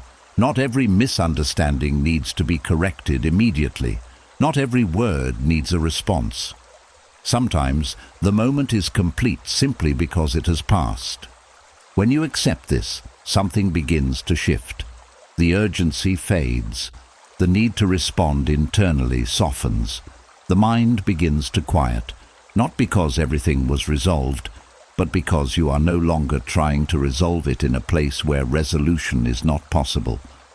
You begin to see that your energy is better placed elsewhere, in your presence, in your rest, in what is actually happening now.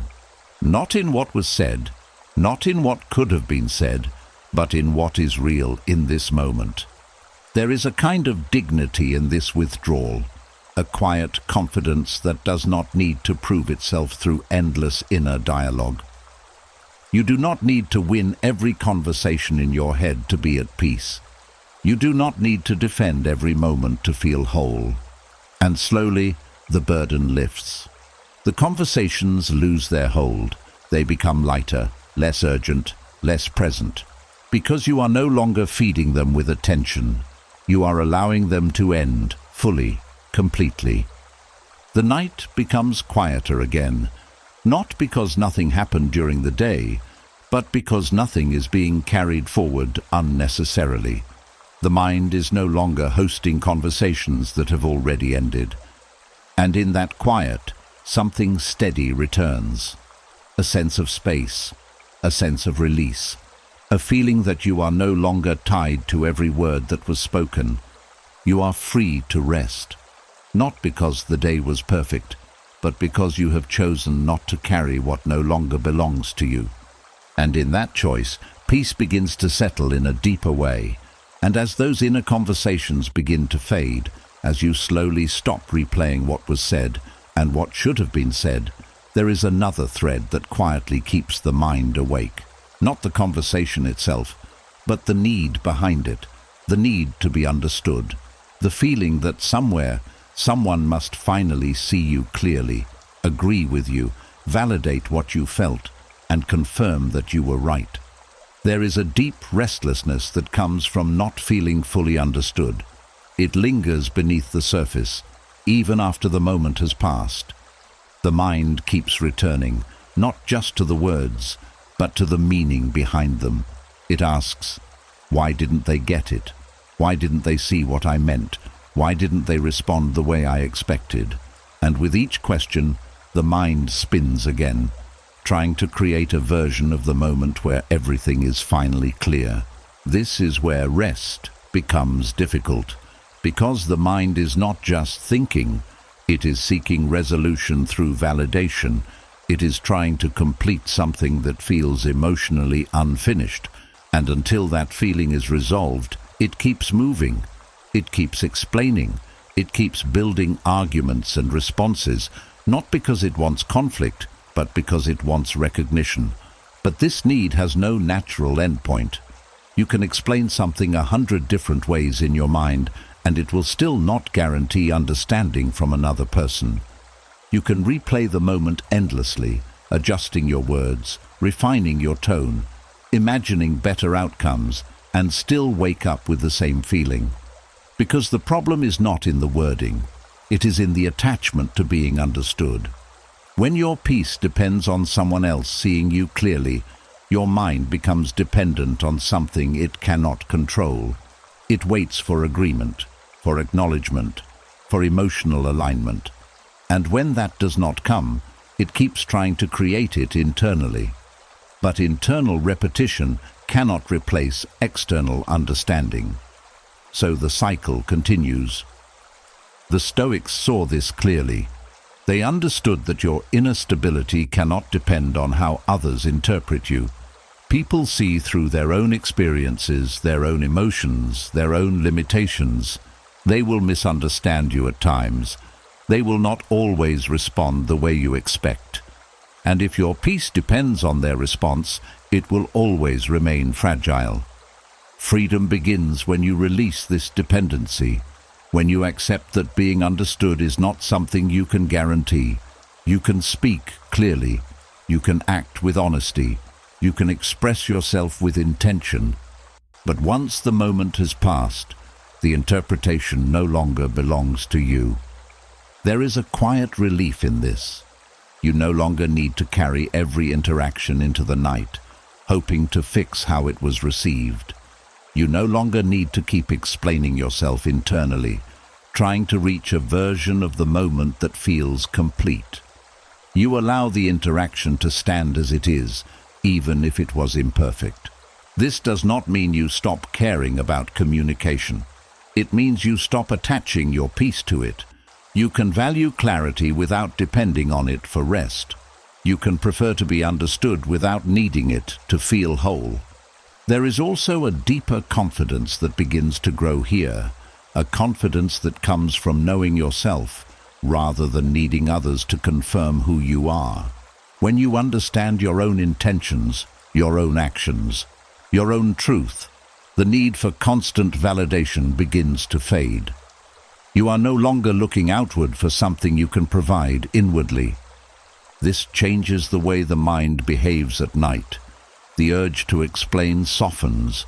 The need to replay fades, because there is nothing left to prove, nothing left to justify. You have already met yourself with clarity. You have already seen what needed to be seen. And when that happens, the mind begins to settle in a different way. Not because everything was perfectly understood, but because you are no longer trying to complete yourself through someone else's perspective. There is also peace in allowing others to misunderstand you without it becoming a personal burden. Not every misunderstanding needs to be corrected immediately. Not every perception needs to be managed. Sometimes, letting things be as they are creates more calm than trying to fix them. This is where Stoic freedom becomes very real. It is not about isolation or detachment from people. It is about not tying your inner state to their reactions. It is about standing steady within yourself, even when others do not fully see you. And slowly the night becomes lighter. The mind is no longer filled with silent explanations and imagined responses. The conversations that once continued internally begin to fade, because the need behind them has softened. You begin to feel a quiet sense of completion, even without external validation, a sense that you are allowed to rest, not because everything was perfectly resolved, but because you are no longer chasing resolution in places where it cannot be found. This creates space. Space for stillness, space for breath, space for the body to finally relax without being pulled back into the need to be seen, to be understood, to be confirmed. And in that space, something deeper settles. A calm that does not depend on anyone else. A rest that comes not from perfect communication, but from inner clarity. And when you no longer need to be understood to feel at peace, the mind finally begins to let go. And as the need to be understood begins to loosen, as the mind no longer chases validation to feel complete, another pattern quietly reveals itself. It is not about the past, not about the future, not even about other people. It is about how the mind treats its own thoughts. The speed, the urgency, the way every idea feels like it must be handled immediately, as if something important will collapse if you do not respond right now. There is a hidden cost in living this way. When every thought feels urgent, the mind never truly rests. A small worry appears, and it feels like something you must solve immediately. A random idea shows up, and it feels like something you must follow. A passing doubt arises, and it feels like something you must confront. There is no space between the thought and your reaction to it. Everything feels immediate. Everything feels important. Over time, this creates a kind of inner pressure. The mind becomes conditioned to respond to itself constantly. It does not pause. It does not question whether the thought is useful. It simply reacts. And because thoughts appear endlessly, the reaction never stops. This is how urgency becomes a habit. Not something chosen, but something learned. At first, this urgency feels like awareness. It feels like you are being attentive, responsible, alert. But there is a difference between awareness and reactivity. Awareness observes. Reactivity obeys. When you treat every thought like an emergency, you are not observing your mind, you are serving it. This creates a subtle form of exhaustion, not from the thoughts themselves, but from the constant engagement with them. The mind is always on call, always ready to respond, always scanning for what needs attention next. And because there is no filter, no separation, everything gets treated with the same level of importance. The body feels this too. Even in stillness, there is tension. The nervous system stays slightly activated, as if something could happen at any moment. The breath becomes shorter. The muscles remain tight. Because internally, the system is being told that everything matters right now. The Stoics approached this differently. They did not treat every thought as truth, and they did not treat every thought as a command. They understood that thoughts are events, not facts. They arise, they move, they pass. And your role is not to react to each one, but to decide which ones deserve your attention. This creates separation, a small but powerful space between the thought and your response. In that space, calm begins to form, because you are no longer pulled instantly into whatever appears. You can pause, you can observe, you can choose. This is where urgency begins to lose its hold. When you stop treating every thought as important, the mind begins to slow down. Not because thoughts stop coming, but because fewer of them are being followed. The chain reaction breaks. The constant movement softens. There is also a deeper understanding that begins to take root. Not every thought is meaningful. Not every idea needs action. Not every worry needs resolution. Some thoughts are simply noise, and when you learn to recognize that, you stop giving them the same weight as something real. Urgency often comes from confusion between thought and truth. The mind produces something, and you assume it must be valid, must be important, must require attention. But many thoughts are just mental activity. They do not reflect reality. They reflect habit, fear, memory, imagination. Stoic calm teaches you to question this, not in a harsh way, but in a clear way. When a thought appears, you can ask, is this something I need to act on right now? Is this grounded in what is actually happening? Or is this just movement inside the mind? When you ask this honestly, many thoughts begin to dissolve on their own. They lose their urgency because they are no longer being treated as commands. They are seen for what they are: temporary, passing, not always relevant. This changes the rhythm of the mind. The constant sense of emergency fades.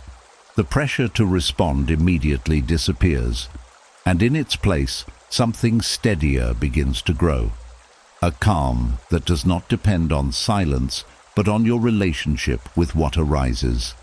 There is a quiet strength in not reacting right away, in allowing a thought to exist without chasing it, in letting it pass without needing to finish it. This is not neglect, it is discipline. The discipline of not giving everything your energy. Over time, this becomes natural. The mind still produces thoughts, but they no longer control the pace of your inner world. You are not pulled in every direction. You remain steady, even as thoughts come and go. The night begins to feel different. There is less urgency, less pressure, less constant movement. Because the mind is no longer treating itself like a place where everything must be handled immediately. And in that slower rhythm, something opens up. Space, breath, stillness. The ability to rest without being interrupted by every passing idea. You begin to understand that peace is not the absence of thought. It is the absence of urgency around thought. It is the ability to let the mind move without being carried by it. And when you stop treating every thought like an emergency, the system finally relaxes. The tension releases. The mind softens. And in that softening, rest becomes deeper, not because the mind is empty, but because you are no longer chasing everything that appears within it. And as the sense of urgency begins to fade, as the mind slowly stops reacting to every thought as if it were an emergency, something else quietly becomes more noticeable. The thoughts are fewer, the pace is slower, but certain memories begin to feel heavier, not louder, not more frequent, but more intense, as if the night gives them a different weight. There is something about darkness that changes how the past feels. During the day, regret exists, but it stays at a distance. It moves in the background while life continues. But at night, when everything becomes still, that same regret can feel closer, sharper, more personal. A moment that seemed small earlier can now feel significant. A mistake can feel larger than it really is. A memory can carry more emotion than it did before. This is not because the past has changed. It is because the environment has changed. The night removes distraction. It removes noise, movement, and external focus. And when that happens, the mind turns inward with greater intensity. What was once balanced by activity is now experienced more directly. There is also a biological side to this. When the body is tired, the mind becomes more sensitive. It leans more toward emotion than reason. Thoughts are not filtered as clearly, they are felt more deeply. So a memory that might have been neutral during the day can feel heavy at night, not because it is more important, but because your system is more open to it. This is why regret feels stronger in darkness. It is not that the past becomes more powerful. It is that your ability to hold it with distance becomes weaker. The mind moves closer to it. It steps into it more fully. And without awareness, it can feel like you are experiencing it again instead of remembering it. Regret has a particular quality to it. It looks backward and tries to change what cannot be changed. It asks, why did this happen? Why did I do that? Why didn't I see it sooner? And because there is no answer that can undo the moment, the mind keeps asking. It stays in the question, hoping that repetition will somehow create resolution. But repetition does not change the past. It only deepens the feeling of being stuck in it. The Stoics approached regret with a different kind of strength. They did not deny mistakes. They did not pretend that everything they did was right. But they also did not surrender themselves to endless reflection. They understood that the past has one purpose: to teach, not to trap. Meeting the past without surrendering to it requires clarity. It requires seeing the moment for what it was, without adding extra weight to it. You can acknowledge a mistake without turning it into a permanent identity. You can feel regret without letting it define your entire state of mind. There is a difference between recognizing something and reliving it. Recognition is brief. It is clear. It sees what happened and takes what is useful. Reliving is extended. It repeats the experience, often with more emotion than before. It keeps you inside the moment instead of allowing you to move beyond it. At night, this difference becomes important, because the mind is more likely to slip into reliving. The memory feels present. The emotion feels real. And without awareness, you can begin to treat it as if it is happening again. Stoic awareness brings you back, not by pushing the memory away, but by grounding you in what is real now. This is a memory. This has already happened. I am here. This moment is different. That simple recognition creates distance. It separates the past from the present. This distance does not remove regret completely, but it changes how it feels. It becomes lighter, less overwhelming, more contained. You can hold it without being consumed by it. There is also a quiet acceptance that begins to grow. The understanding that the past cannot be reshaped through thought. That what has happened is part of your story, but not the whole of it. That growth comes not from staying in the moment, but from moving forward with what it taught you. When you accept this, the intensity of regret begins to soften. Not because the memory disappears, but because you are no longer trying to turn it into something else. You allow it to be what it was. There is also compassion in this process. Not the kind that excuses everything, but the kind that understands context. You made decisions with the awareness you had at the time. You acted within your limits, your understanding, your situation. That does not mean everything was right. It means everything was human. This perspective changes the tone of regret. It becomes less harsh, less accusing. It becomes something you can learn from, instead of something you must carry as punishment. And slowly, the night begins to feel different again. The memories may still come, but they do not carry the same weight. They do not pull you as deeply, because you are meeting them with awareness instead of surrendering to them. The darkness no longer amplifies them in the same way. Because you are no longer entering them fully, you are observing them, understanding them, and letting them pass. There is a quiet strength in this, the ability to face the past without being held by it, to see clearly without collapsing into it, to feel without becoming overwhelmed. And in that strength, something settles. The mind becomes calmer. The body follows. The intensity fades.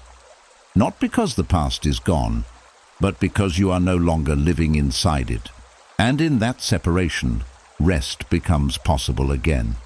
And as regret begins to soften, as the past slowly loses its grip and no longer feels as heavy in the silence, the mind often turns in a different direction. Not backward this time, but forward again. And when it does not always move calmly. It jumps, it exaggerates, it builds scenarios that feel real, even though they have not happened. This is where another quiet struggle begins, the habit of imagining the worst.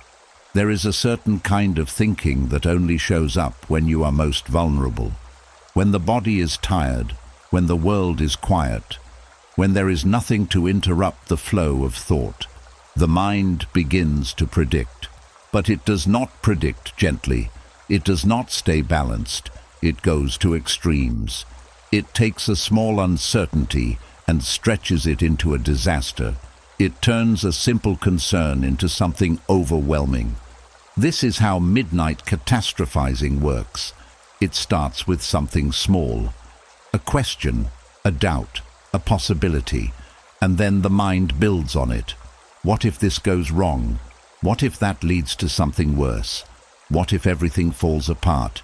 Each step feels connected. Each thought feels logical in the moment. And before you notice it, you are far from where you started, standing inside a future that feels heavy and unavoidable. The body responds to this as if it is real. The heart beats faster. The breath becomes shallow. The muscles tighten. Even though nothing is actually happening, the system prepares as if something is. Because the mind has created a story, and the body does not always distinguish between imagination and reality. This is what makes it so powerful. It feels real. It feels urgent. It feels like something you must deal with right now. But in truth, it is a chain of thoughts built on possibility, not certainty. It is a projection, not a fact. The Stoics understood this pattern deeply. They knew that the mind often suffers more from what it imagines than from what actually happens. Because imagination has no limits, it can expand endlessly. It can create scenarios far worse than reality ever delivers. And when you believe these scenarios without question, you live inside that suffering before it even exists. The Stoic cure is not to fight these thoughts aggressively.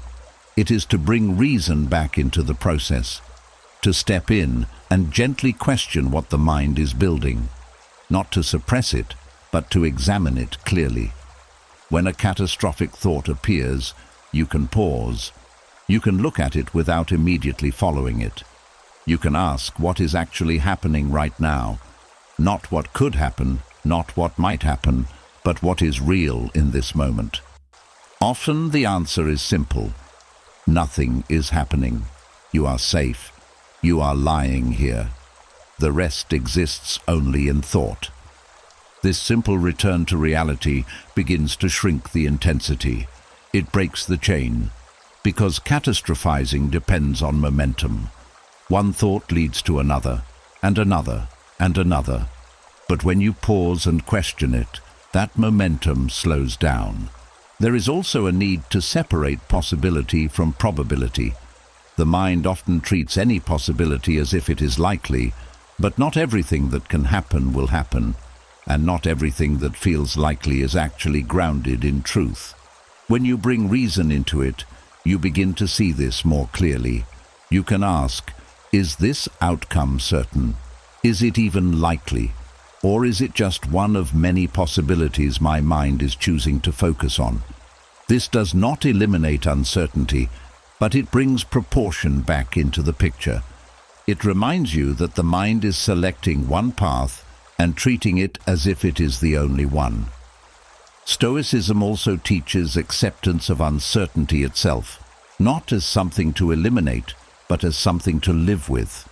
The future is not fully predictable, and trying to control it through endless thought only creates more tension. When you accept that not everything can be known in advance, the pressure to predict every outcome begins to fade. There is also strength in trusting your ability to respond. Even if something does go wrong, you will meet it when it happens. You will have your awareness, your judgment, your ability to act. You do not need to suffer it twice, once in imagination and once in reality. When you begin to apply this, something shifts. The catastrophic thoughts may still appear, but they do not grow in the same way. They are seen earlier, questioned sooner, released more quickly.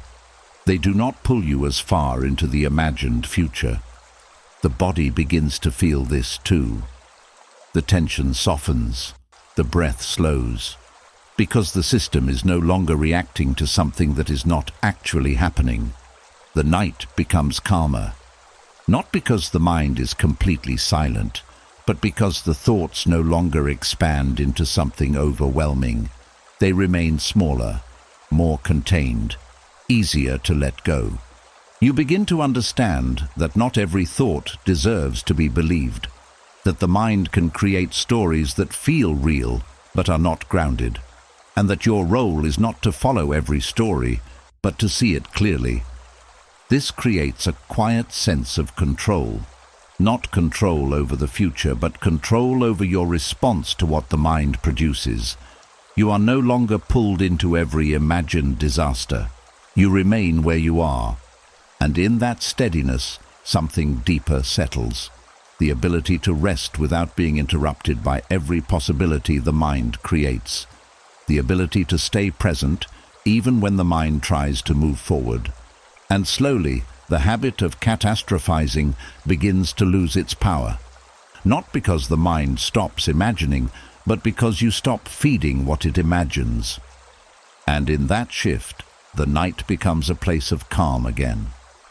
Not a place of imagined fear, but a place where reason gently brings you back to what is real.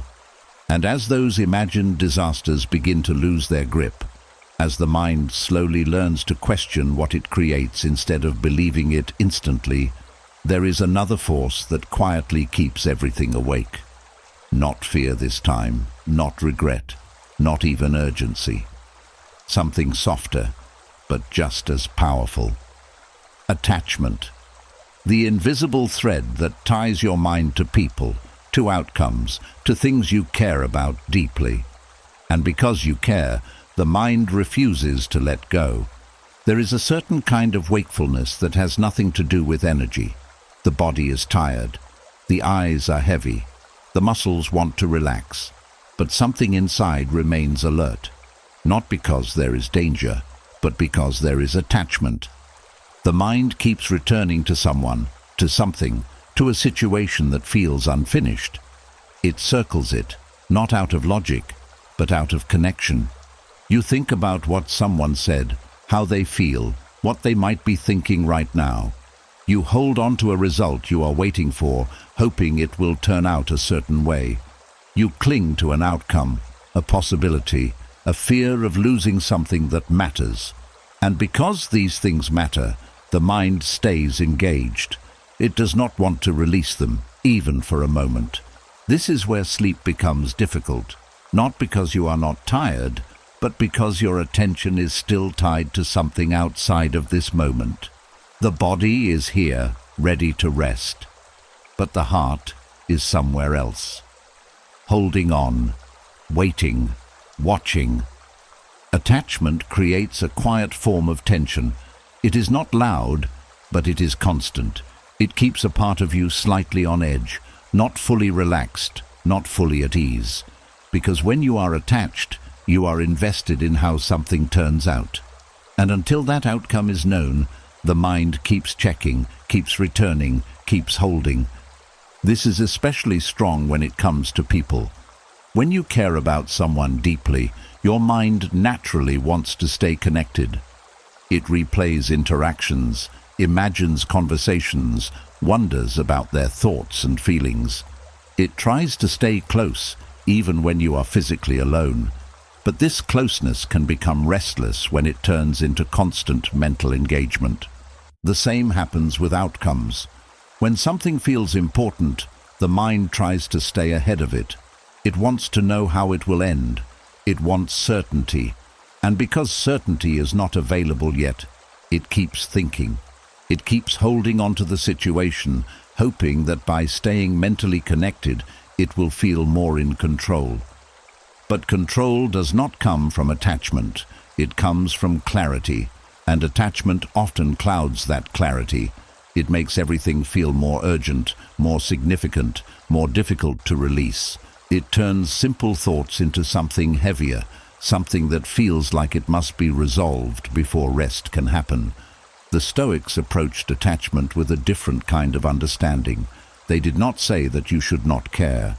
They did not say that people and outcomes do not matter, but they taught that your peace should not depend on them, that you can care deeply without clinging tightly.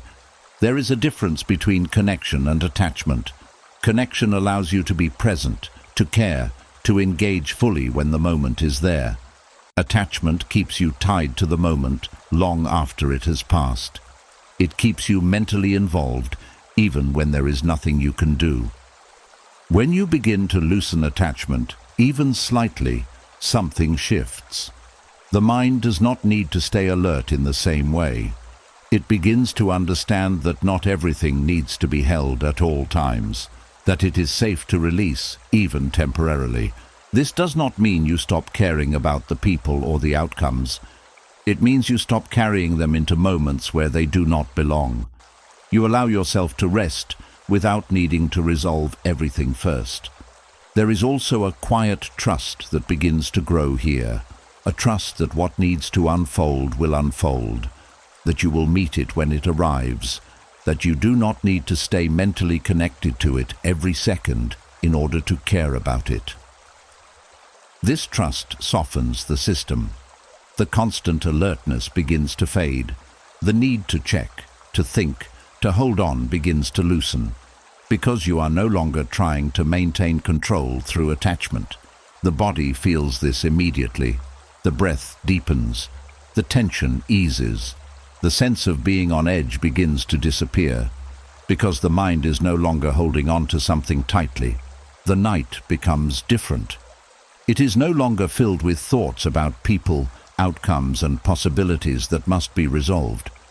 It becomes a space where you can let things be as they are, where you can step back, even from what matters to you, and allow yourself to rest. There is a quiet strength in this kind of release. Not detachment in the sense of not caring, but detachment in the sense of not clinging. You care, but you do not hold on so tightly that it prevents you from finding peace, and slowly the mind begins to settle. Not because everything is resolved, but because you are no longer trying to keep everything close at all times. You are allowing space between you and what you care about. And in that space, something gentle returns, a sense of calm, a sense of balance, a feeling that you can care deeply and still rest fully. And when attachment loosens, even for a moment, the heart begins to soften. The mind begins to quiet, and the night finally becomes a place where both can let go. And as that tight grip of attachment begins to loosen, as the mind slowly learns that it does not have to hold everything so closely to care about it, another quiet demand often rises in its place. A demand that feels reasonable, even wise. The need for closure. The feeling that something must be fully understood, fully resolved, fully completed before you can finally relax.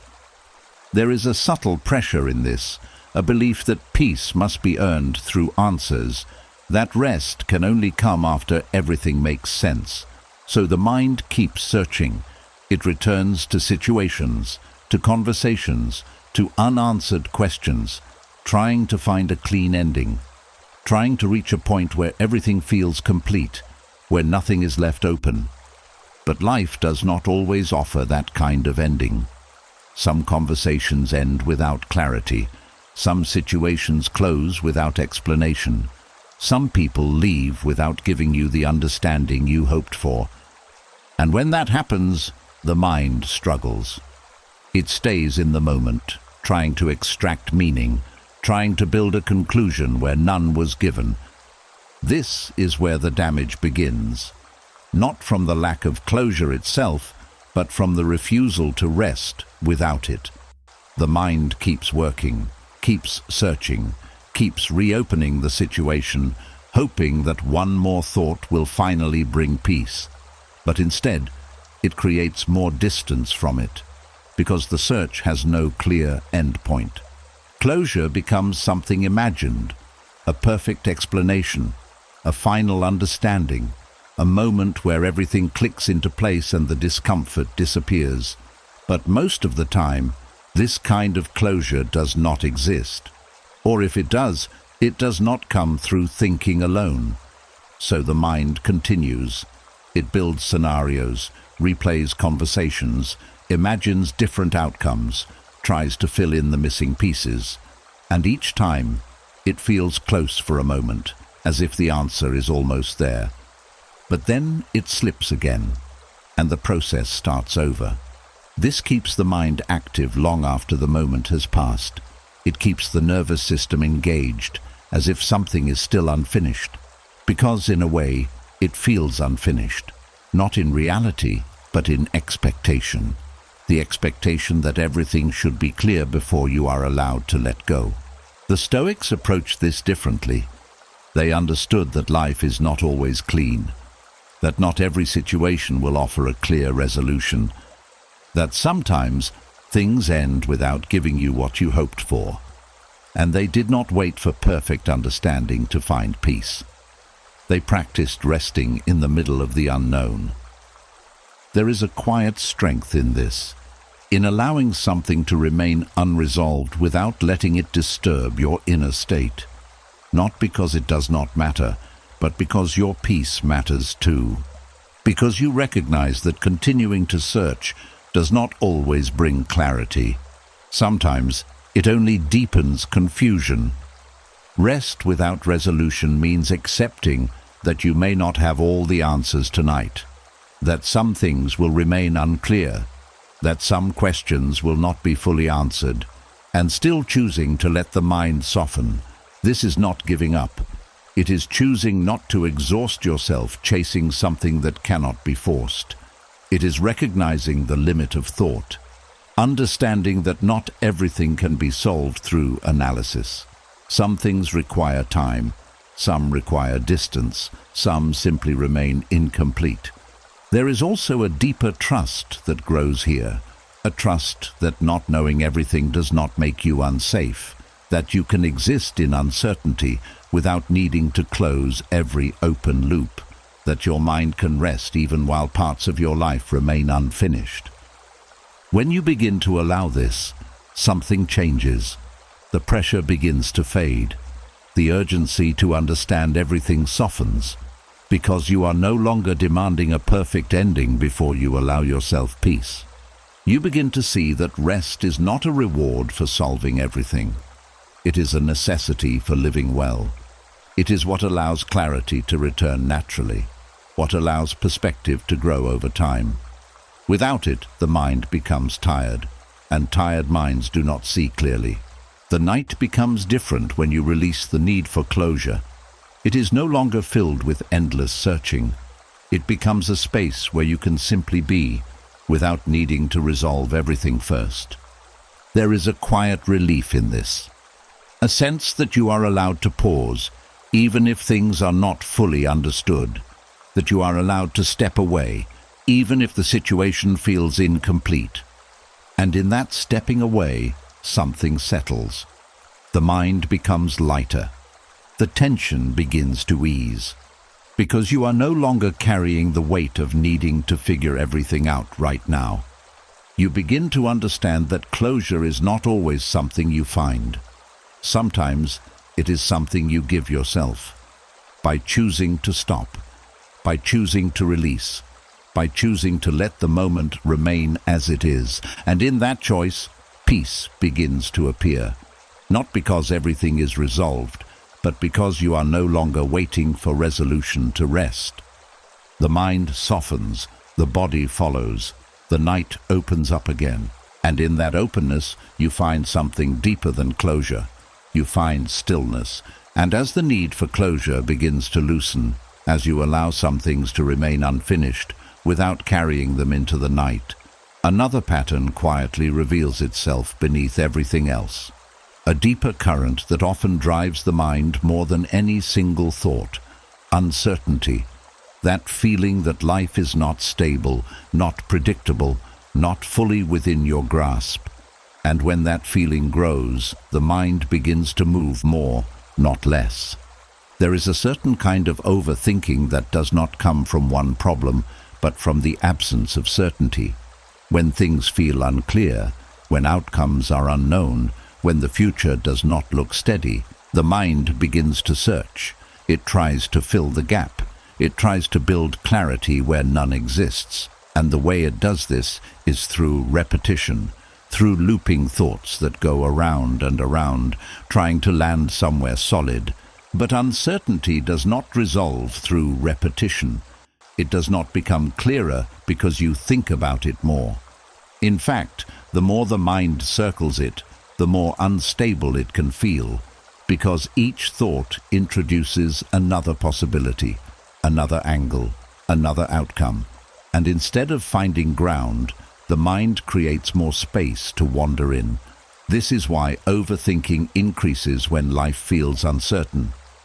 The mind is trying to create stability through thought. It believes that if it can just understand everything, predict everything, prepare for everything, it will finally feel secure. But this kind of security is temporary. It fades quickly. Because the moment a new uncertainty appears, the process begins again. There is also a deeper discomfort beneath this. Uncertainty touches something very human, the desire to feel safe, to know what is coming, to feel that life is moving in a direction you can trust. And when that feeling is missing, the mind tries to compensate. It tries to build certainty out of thinking, but thinking cannot replace stability. It can only create the illusion of it for a short time. The Stoics approached uncertainty in a very different way. They did not try to eliminate it. They accepted that life is uncertain by nature, that outcomes cannot always be predicted, that events will unfold in ways you cannot fully control. And instead of trying to fix this, they shifted their focus. They placed their trust not in what would happen, but in how they would respond to what happens. This is a quiet but powerful shift. Because when your sense of stability comes from your own character, from your ability to think clearly, act with integrity, and remain steady, uncertainty loses much of its power. You begin to understand that you do not need to know everything in advance to be okay. You do not need to solve every possibility before it arrives. You only need to trust that when the moment comes, you will meet it with awareness and strength. This trust calms the mind in a way that thinking cannot, because it removes the need to keep searching for certainty. It replaces it with confidence in your own response. And that confidence does not depend on knowing the future. It depends on knowing yourself. When you begin to practice this, the looping thoughts start to lose their intensity. Not because uncertainty disappears, but because it no longer feels like something you must fix immediately. It becomes something you can live with. The mind still thinks, but it does not spin in the same way. It does not circle endlessly, trying to land on a final answer. It becomes more grounded, more focused, more at ease with not knowing everything at once. There is also a sense of space that opens up here. When you are no longer chasing certainty, you have more room to rest. The mind is not constantly engaged in trying to stabilize something that cannot be fully stabilized. It begins to slow down naturally. The night becomes quieter in a different way. Not because all questions are answered, but because they are no longer urgent. They can wait. They can unfold. They do not need to be solved right now. And slowly, something deeper settles in. A steadiness that does not come from knowing everything, but from trusting your ability to face whatever comes. This steadiness becomes your anchor. Not external conditions, not perfect outcomes, but your own character. This is what the Stoics meant by inner stability. Not a life free from uncertainty, but a mind that is not shaken by it. A presence that remains steady even when the future is unclear. And as this understanding grows, the need to overthink begins to fade. The loops become shorter. The thoughts become lighter. Because the mind is no longer trying to create certainty through endless movement. It has found something more reliable, something that does not change with every possibility, a quiet trust in itself. And in that trust, rest becomes possible again. Not because life is fully certain, but because you no longer need it to be. And as that quiet trust in yourself begins to take root, As the mind slowly stops chasing certainty in every direction, something deeper and more hidden starts to reveal itself. Not just thoughts, not just fear, not just uncertainty, but something more personal. A feeling that sits beneath many of those thoughts without always being named.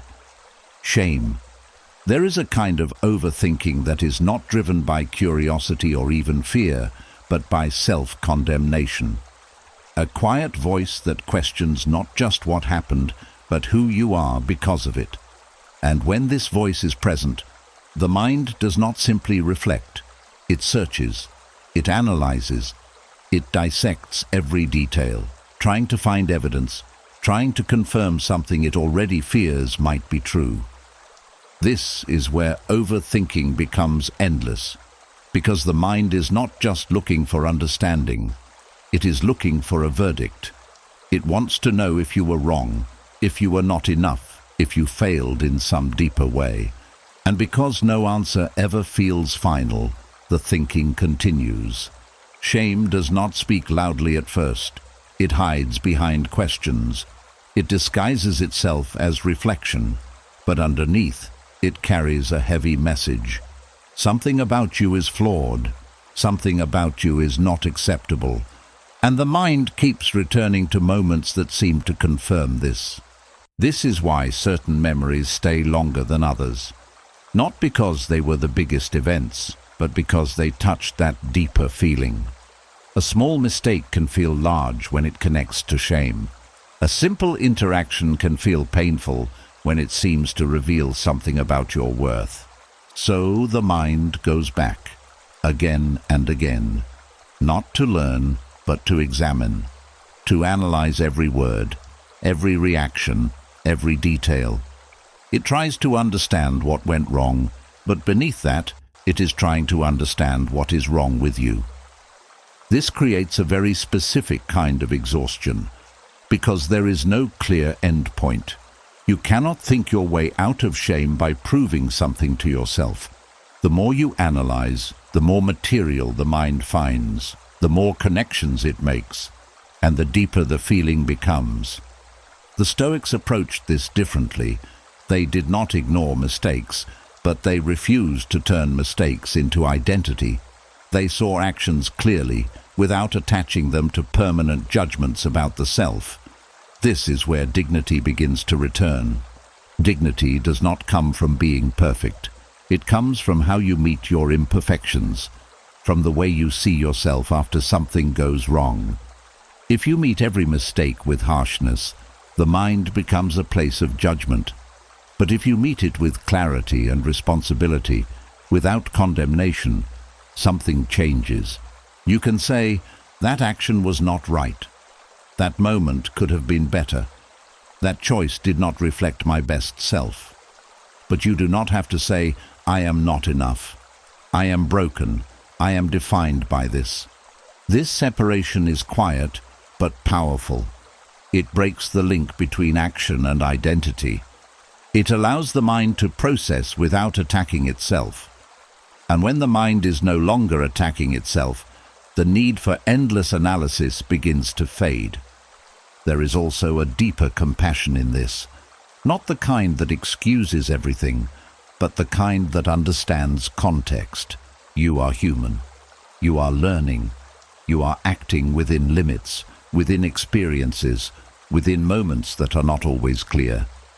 When you see this, the tone of your thoughts changes. The questions become lighter.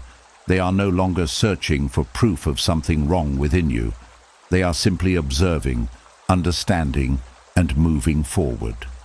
This reduces the need to revisit the same moments repeatedly, because you are no longer trying to resolve something deeper than the event itself. You're no longer trying to fix your identity through analysis. Stoicism brings you back to something steady. Your character is built through repeated actions, not defined by single moments. Your worth is not decided in one conversation, one mistake, one reaction. It is something that grows over time, through awareness, through effort, through discipline. When you hold on to this, the grip of shame begins to loosen. The memories lose their intensity. The mind stops returning to them with the same urgency, because there is nothing left to prove. There is also a sense of release here, a quiet understanding that you do not need to carry every mistake as a reflection of who you are, that you can learn without condemning yourself, that you can grow without tearing yourself down. And as this understanding settles, the mind becomes lighter. The endless analysis slows, the need to revisit fades, because the deeper cause has been addressed. The night becomes calmer, not because the past has disappeared, but because it no longer holds the same weight. It is no longer tied to a question of worth. It is simply part of your experience. And in that shift, something returns, a sense of dignity, a quiet respect for yourself that does not depend on perfection, a steadiness that allows you to rest without needing to resolve every flaw. And when dignity replaces shame, overthinking begins to lose its fuel. The mind no longer needs to search endlessly. It can finally begin to settle. And as that quiet sense of dignity begins to return, as the mind slowly stops turning against itself, something else becomes easier to notice. Not something new, but something that has been there all along. Thoughts that were present during the day but never fully seen. Feelings that were pushed aside, not because they were unimportant, but because there was no space to face them. There is a reason the night feels more honest than the day. During the day, your attention is constantly pulled outward. There is always something to do, somewhere to go, someone to respond to. Even when something feels unsettled inside, it is easy to move past it. You tell yourself you will deal with it later. You stay busy, you stay engaged, and without realizing it, you begin to rely on distraction as a way of staying steady. But distraction does not resolve what is underneath. It only delays it. When the night arrives, that delay ends. The noise fades, the tasks are done, the roles fall away, and suddenly there is nothing left to hide behind. What remains is what has been waiting all along. The thoughts you avoided, the questions you postponed, the feelings you did not fully allow. This is why certain thoughts appear at night with more clarity, not because they are new, but because they were never fully faced. They were present in small ways during the day, but quickly covered by activity. And now, in stillness, they have space to rise completely. This can feel uncomfortable, sometimes even overwhelming, because stillness removes the filters. It reveals what distraction was hiding, and when that happens, it can feel like something is wrong, like the mind is suddenly creating problems. But in many cases, the mind is simply revealing what was already there. Avoidance creates a kind of pressure inside. Every time you push something aside, it does not disappear. It settles beneath your awareness. It builds quietly. And when there is finally space, it returns, not to disturb you, but to be seen. This is where many people struggle. Instead of recognizing this process, they resist it. They try to distract themselves again, even in the night. They reach for something to fill the silence, because facing what rises feels uncomfortable. But that discomfort is not the problem. It is part of the process. The Stoics understood the value of this honesty. They did not seek constant distraction. They created moments of stillness intentionally, because they knew that clarity does not come from avoiding the mind, but from facing it. They allowed thoughts to surface, not to get lost in them, but to see them clearly. There is a difference between being overwhelmed by your thoughts and being aware of them. Awareness creates space. It allows you to observe without reacting immediately. It allows you to see patterns, to understand what is actually present without adding extra layers of fear or judgment. When the night reveals something uncomfortable, it is not always asking you to fix it immediately. Sometimes it is simply asking you to acknowledge it, to allow it to exist without pushing it away. This alone begins to reduce its intensity. There is also a kind of healing that only happens in this space. When you stop avoiding something, when you allow yourself to sit with it, even briefly, it begins to change. It loses some of its resistance. It becomes clearer, more defined, less overwhelming. Healing does not always come from solving.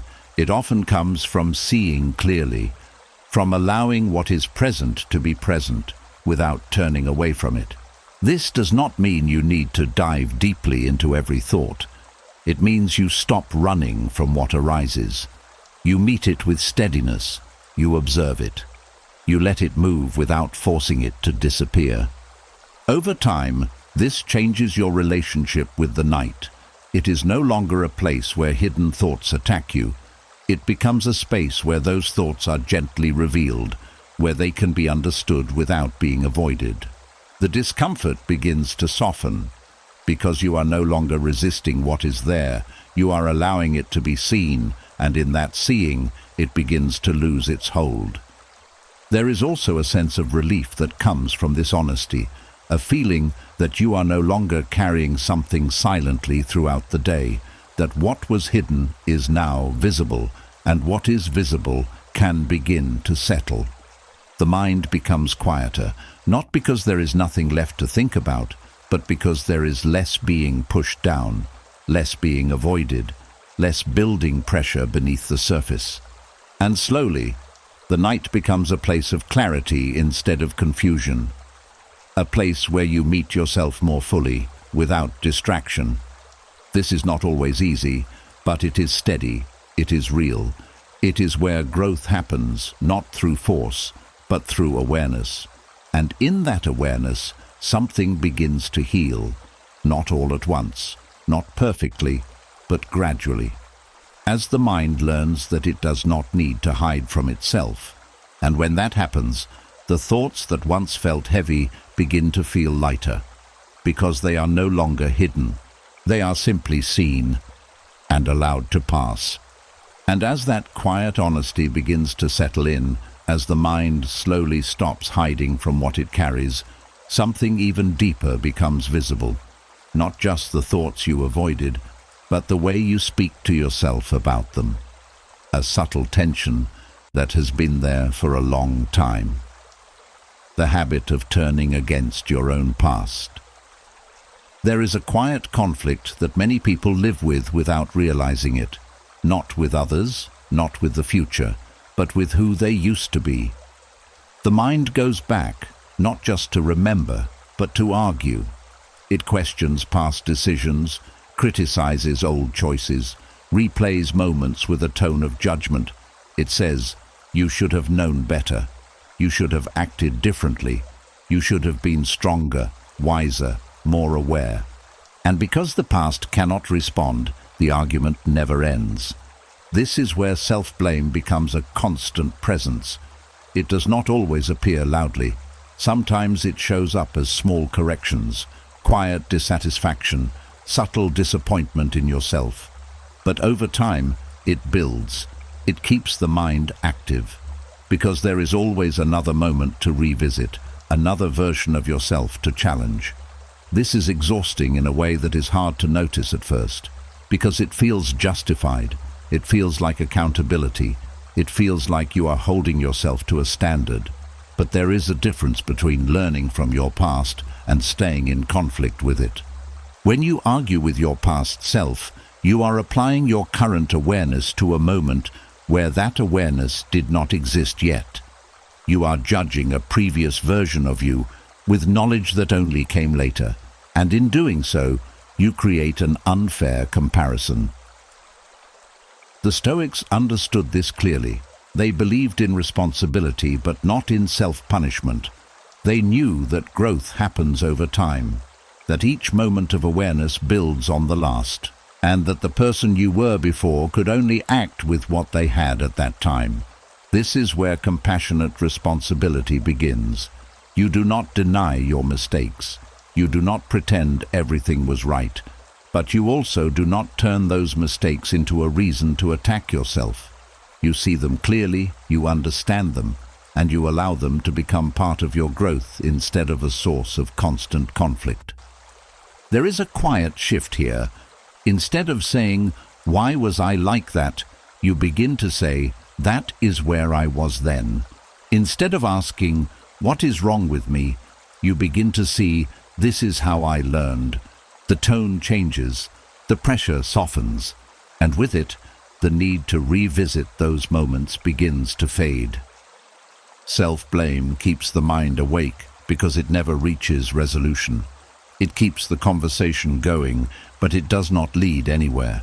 It creates tension without offering clarity. And because it is directed inward, it is harder to step away from. But when you replace blame with understanding, something opens up. The mind no longer needs to defend or attack. It can simply observe. It can see the past without needing to correct it. There is also a deeper form of respect that begins to grow. Respect for the fact that you have changed, that you are not the same person who made those decisions, that your awareness has expanded, and that expansion is what matters now. When you hold on to this, the past begins to feel lighter, not because it disappears, but because it is no longer something you are fighting against. It becomes something you have moved through. There is a rare peace in this, the peace of no longer needing to win an argument with who you used to be, the peace of allowing that version of you to exist without correction, the peace of recognizing that growth does not come from rejecting your past, but from integrating it. This does not make you passive, it makes you grounded. You still take responsibility, you still learn, but you do it without turning against yourself in the process. And slowly the mind begins to rest more easily. The urge to revisit, to argue, to correct begins to fade. Because there is nothing left to prove, nothing left to fix in a moment that has already passed. The night becomes quieter again, not because the past is gone, but because it is no longer a place of conflict. It is simply part of your story. And in that quiet, something settles deeply, a sense that you are allowed to move forward without carrying the weight of constant self-judgment, that you can grow without punishing yourself for who you once were. This is where true peace begins, not in perfection, but in acceptance, not in forgetting, but in understanding. And when you stop arguing with your past self, the mind finally begins to rest in the present. And as that quiet peace begins to settle, as you stop arguing with who you used to be and allow your past to stand without conflict, another subtle habit comes into view. One that feels almost natural, almost automatic. The mind begins to edit. It returns to the day, not to understand it, but to change it, to reshape moments, to rewrite words, to imagine a better version of what already happened. There is a quiet urge many people carry into the night, the desire to undo the day. Not the whole day, but certain parts of it. A conversation that could have gone differently, a decision that could have been better, a reaction that felt too fast or too weak. And so the mind begins its work. It goes back, piece by piece, adjusting, correcting, refining. You replay the moment and say, "I should have said this instead. I should have stayed calm. I should have seen that coming." You build a better version of yourself inside the memory. A version that responds perfectly, speaks clearly, acts wisely. And for a moment it feels like progress. It feels like you are improving something. But nothing is actually being changed. The day remains as it was, and while the mind continues editing, the body is still waiting for rest. This is where sleep becomes difficult, because the mind is not finished. It is still working on a version of reality that no longer exists. It keeps returning, trying to perfect something that cannot be perfected. And because there is always another adjustment to make, another improvement to imagine, the process never ends. This is not reflection, it is resistance in a different form. Instead of arguing with reality directly, the mind tries to quietly replace it. It says, "This is not how it should have been, so let me create a version where it is better." But this does not bring peace. It only delays it. The more you try to undo the day, the more you stay connected to it. The more you keep it alive in your mind. What should have been a closed chapter becomes something ongoing, something unfinished, something that still needs attention. The Stoics saw clearly that peace begins where resistance ends, not when everything goes perfectly, but when you stop trying to reshape what has already happened. They understood that reality does not need to be edited to be accepted. It only needs to be seen clearly and released. Acceptance is not approval. It does not mean you agree with everything that happened. It means you recognize that it has happened, and that recognition closes the mental door. There is a quiet finality in acceptance, a simple understanding that says, this is how the day unfolded, not how it should have unfolded, not how it could have been, but how it was. And once that is seen clearly, the need to keep editing begins to fade. This creates space in the mind, because the process is no longer ongoing. The moment is no longer being adjusted, corrected, replayed. It is complete. There is also a deeper relief here. When you stop trying to perfect the past, you remove a pressure you may not have noticed. The pressure to always get things right. The pressure to respond perfectly. The pressure to be a better version of yourself in every moment. Life does not move that way. It unfolds in real time, with limits, with imperfections, with moments that cannot be paused or redone.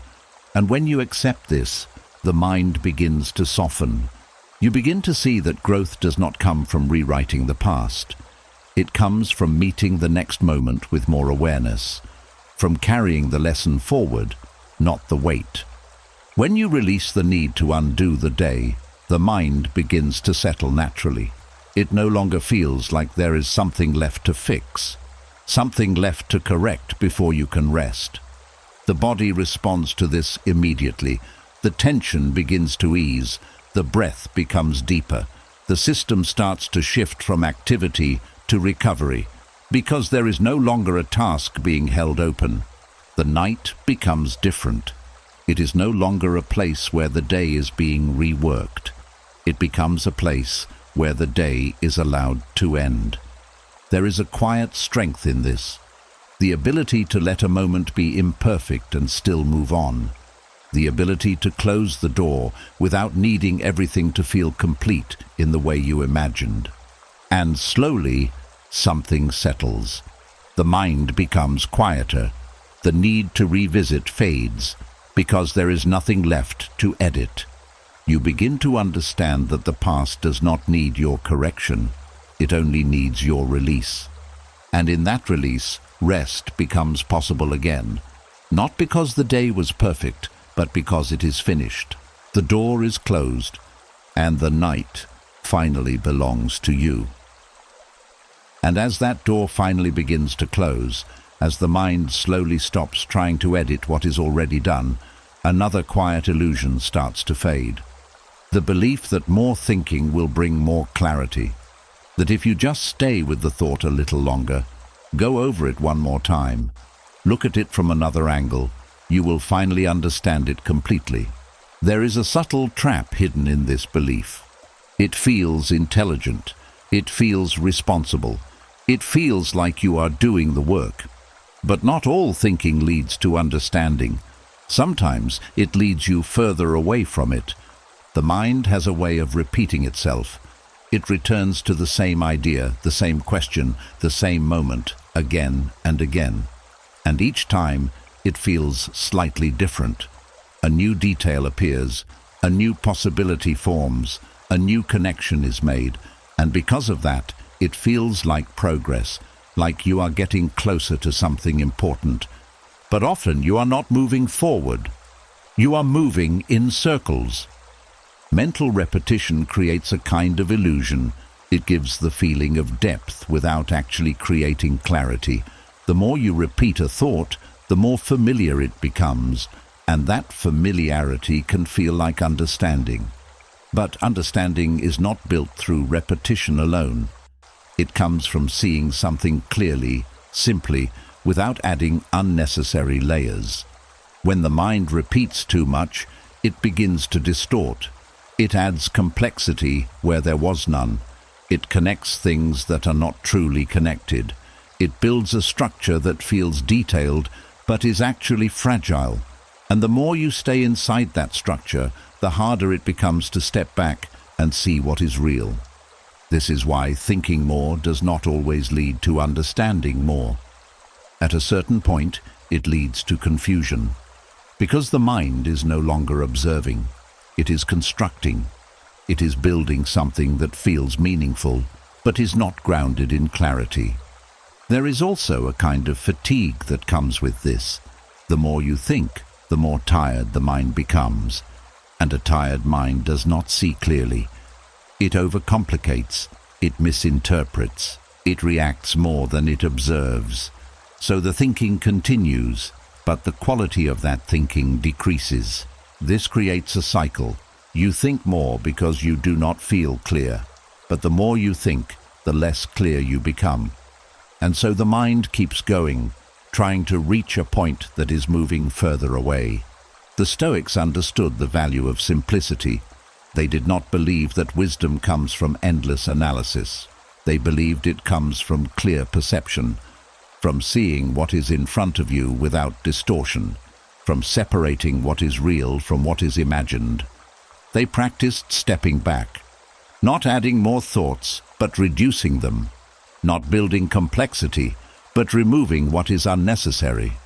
This is where clarity begins to return. There is a quiet discipline in stopping the thought before it becomes excessive, in recognizing when you have already seen enough, when the mind has reached the point where more thinking will not help. This requires trust.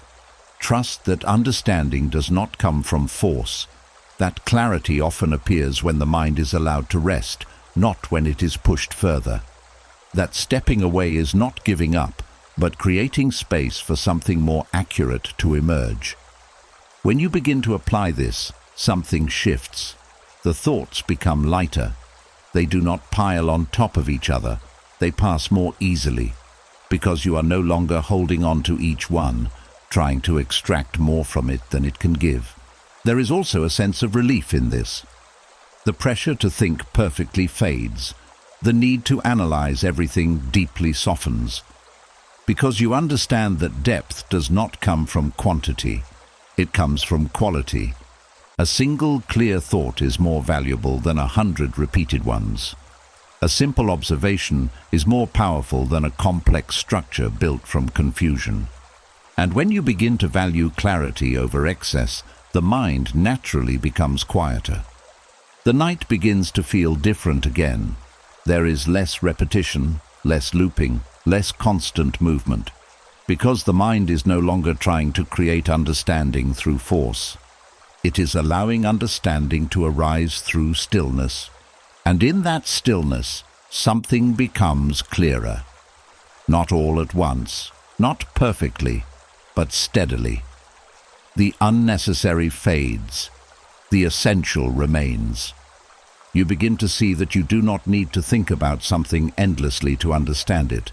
Sometimes you need to stop, to let the mind settle, to allow what is already clear to stand on its own. And in that space, understanding deepens in a way that thinking alone cannot create. The mind softens, the confusion lifts, and rest becomes possible again. And as the mind begins to slow, as you stop piling thought upon thought in search of clarity, another quiet pattern reveals itself beneath the surface. One that feels small at first, almost harmless. The urge to respond, to correct, to say one more thing, not out loud, but inside. As if the conversation is still happening somewhere, and you are still part of it. There is a subtle pull that shows up at night, the desire to get the last word, not always to win, but to feel complete, to feel heard. to feel like you have said exactly what needed to be said. And when that did not happen during the day, the mind continues the exchange internally. You replay the conversation. You imagine the other person speaking again. You craft your response more carefully this time, sharper, clearer, stronger. You say what you wish you had said. You explain yourself better. You defend your position more fully. And for a moment, it feels satisfying, like you have regained control over the moment. But the moment is not real anymore, only the effort is. This is where the mind becomes quietly trapped. It believes it is finishing something, but it is only extending it. It keeps you engaged in a conversation that no longer exists outside of thought. And because there is no real resolution, the cycle continues. One response leads to another. One imagined reply leads to another imagined correction. And the mind stays active long after the world has gone quiet. This is not about communication anymore. It is about the ego's need to feel settled, the need to be right, the need to be understood on your own terms. And when that need is not fulfilled in the moment, the mind tries to fulfill it later, in imagination, but this comes at a cost. Every time you re-enter that conversation, you give it energy. You keep it alive. You allow it to take up space in a moment that was meant for rest. And slowly, it begins to drain your peace. Not in a dramatic way, but in a steady, persistent way. The Stoics understood this trap well. They knew that not every response needs to be delivered. Not every argument needs to be completed. Not every moment needs a perfect ending. They practiced restraint, not as silence forced from weakness, but as silence chosen from strength. Restraint protects something deeper. It protects your inner quiet. It prevents the mind from being pulled into endless exchanges that lead nowhere. It allows you to step back, not because you have nothing to say, but because you no longer need to say it in order to feel complete. There is a difference between expression and attachment. You can express yourself when the moment is real, when the person is present, when the situation calls for it. But once the moment has passed, holding on to what should have been said only ties you to it longer. When you begin to see this, something shifts. The urge to respond internally starts to weaken. You notice the thought forming, the sentence building, the conversation restarting, and instead of following it, you pause, you step back, you let it pass. This is not suppression, it is awareness. You are not denying the thought.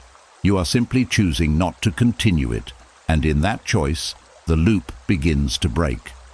There is also a quiet dignity in this restraint, the ability to walk away from a conversation, even internally, without needing to finish it perfectly. The ability to let something remain incomplete without feeling diminished by it. This dignity does not come from winning arguments. It comes from knowing when to stop, when to protect your peace instead of proving your point. Over time, this becomes easier.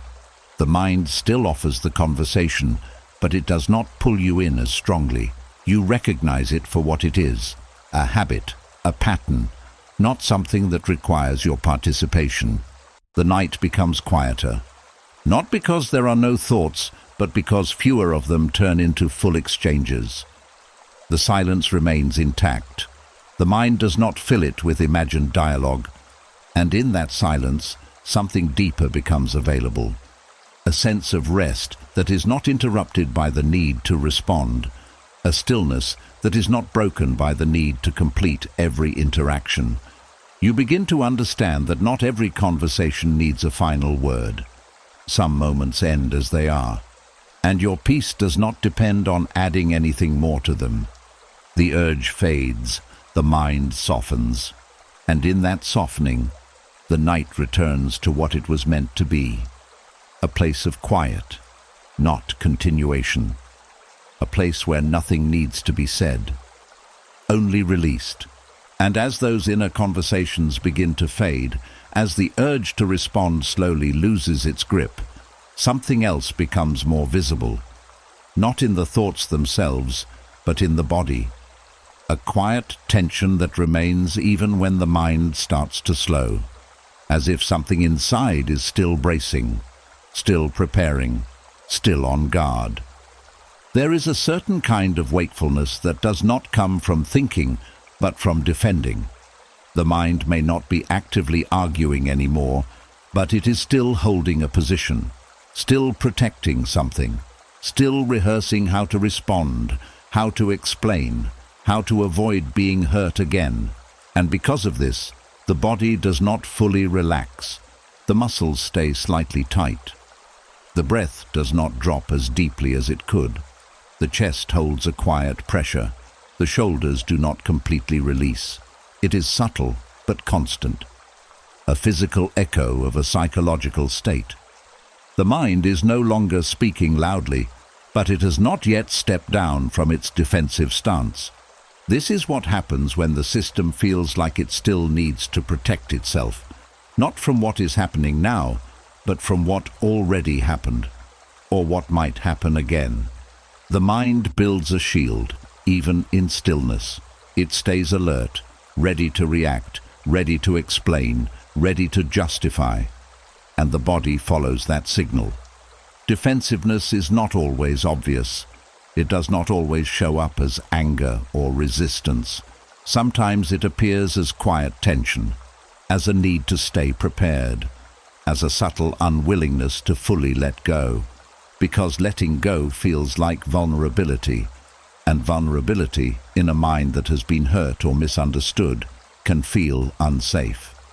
So the system stays halfway open, not fully engaged, but not fully relaxed either. This is why sleep becomes difficult, because sleep requires a full release, a letting down of the guard, a willingness to move from alertness into softness. And if the mind is still defending, even quietly, the body cannot make that transition. The Stoics understood this connection. They knew that peace is not only mental, it is physical, that the way you think shapes the way your body responds. And when the mind is constantly protecting, the body carries that protection as tension. They practice softening this inner armor, not by ignoring what happened, not by pretending there is nothing to protect, but by changing their relationship to it, by recognizing that not every moment requires defense, that not every thought requires a response, that not every memory needs to be guarded against. There is a quiet shift here. Instead of preparing to defend yourself, you begin to allow yourself to be at ease. Not because everything is perfect, but because this moment does not require protection. You can ask yourself gently, what am I defending right now? Often there is no immediate answer, no real threat in the present moment. Only a lingering habit of protection carried over from earlier experiences. When you see this clearly, the need to stay guarded begins to soften. You realize that the defense is no longer necessary, that you are safe enough to let the body rest. This does not mean you become passive or unaware. It means you become selective. You defend when it is needed, not when it is habitual. You respond when there is something real in front of you, not when the mind is replaying or anticipating. This creates a different kind of strength. A strength that does not rely on constant tension. A steadiness that allows the body to release without feeling exposed. As this understanding deepens, the body begins to respond. The shoulders drop slightly. The breath becomes fuller. The chest softens. The small constant pressure begins to fade. It is not something you force. It is something you allow. A gradual unwinding of the system as the mind steps out of its defensive posture. The night becomes a place where you are no longer preparing for conflict, where you are not rehearsing responses or holding on to explanations, where the body is not waiting for something to happen. It becomes a place where nothing is being protected. And in that absence of defense, something important returns. Ease, a quiet sense that you do not need to hold yourself so tightly, that you can let go, even if just for now. This is what allows the body to move towards sleep. Not the absence of thought, but the absence of tension, the absence of that constant readiness to respond. And slowly the system begins to settle. The breath slows, the muscles release.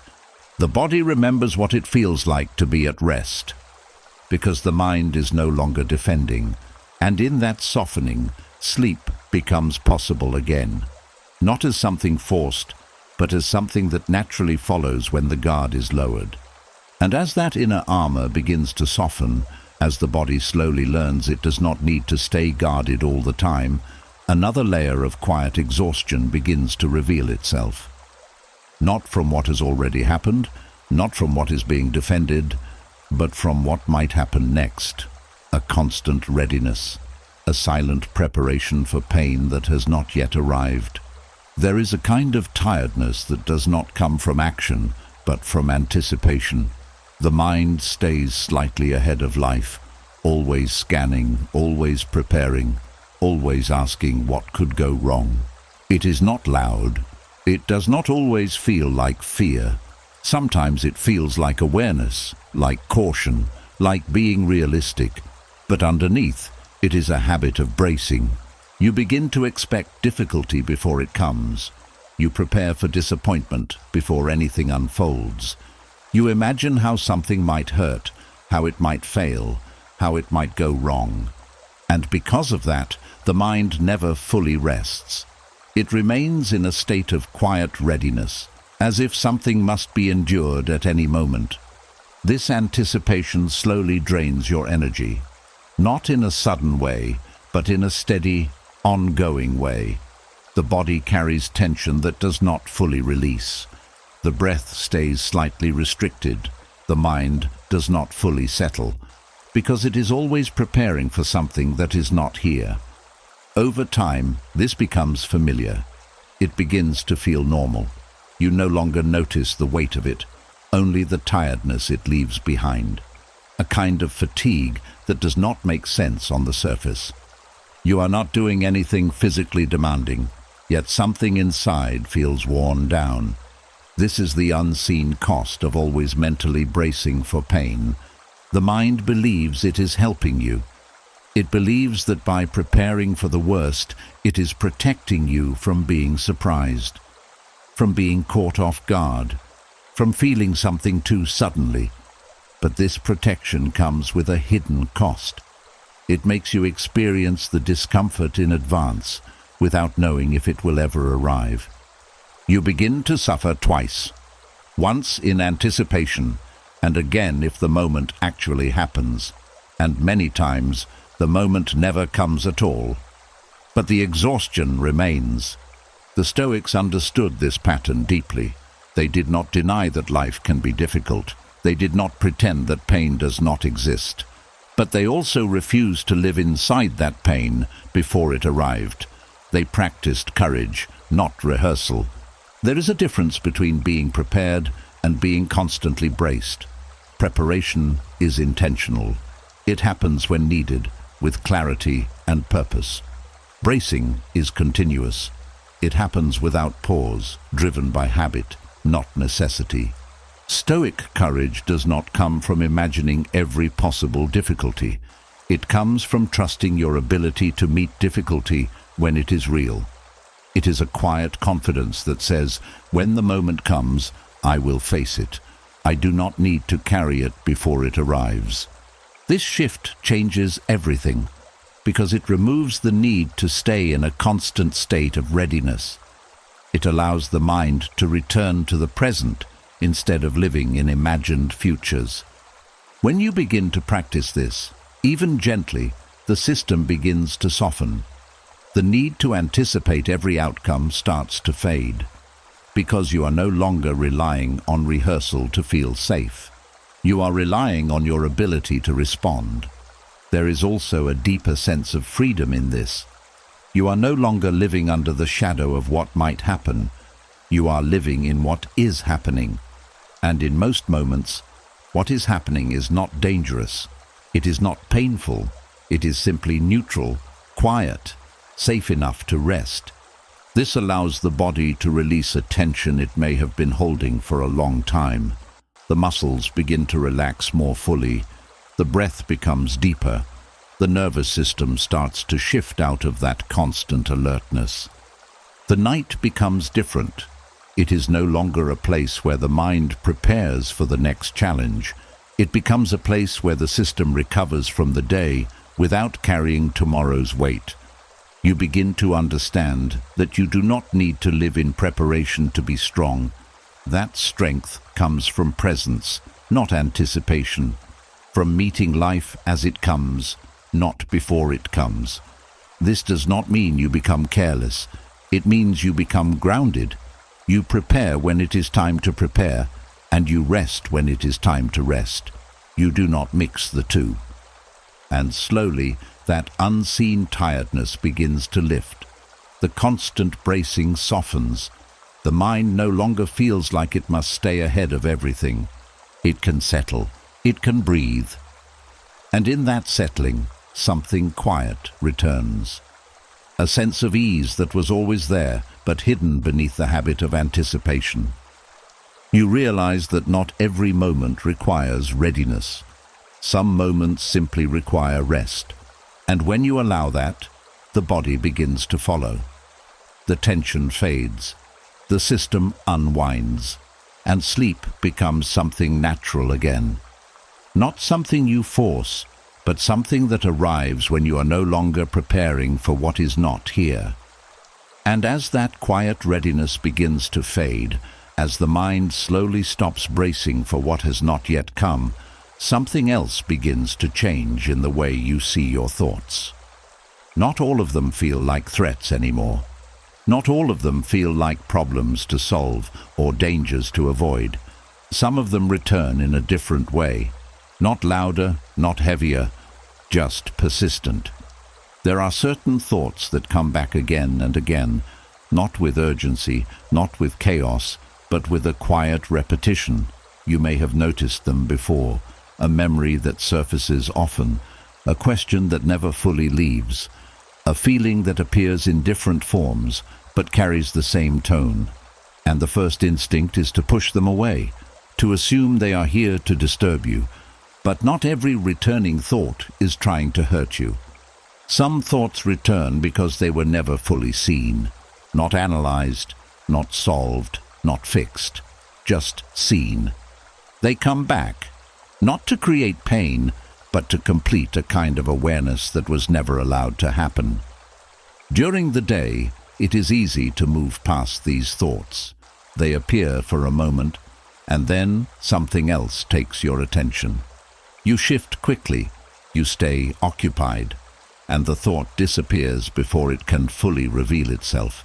But it does not disappear completely. It waits.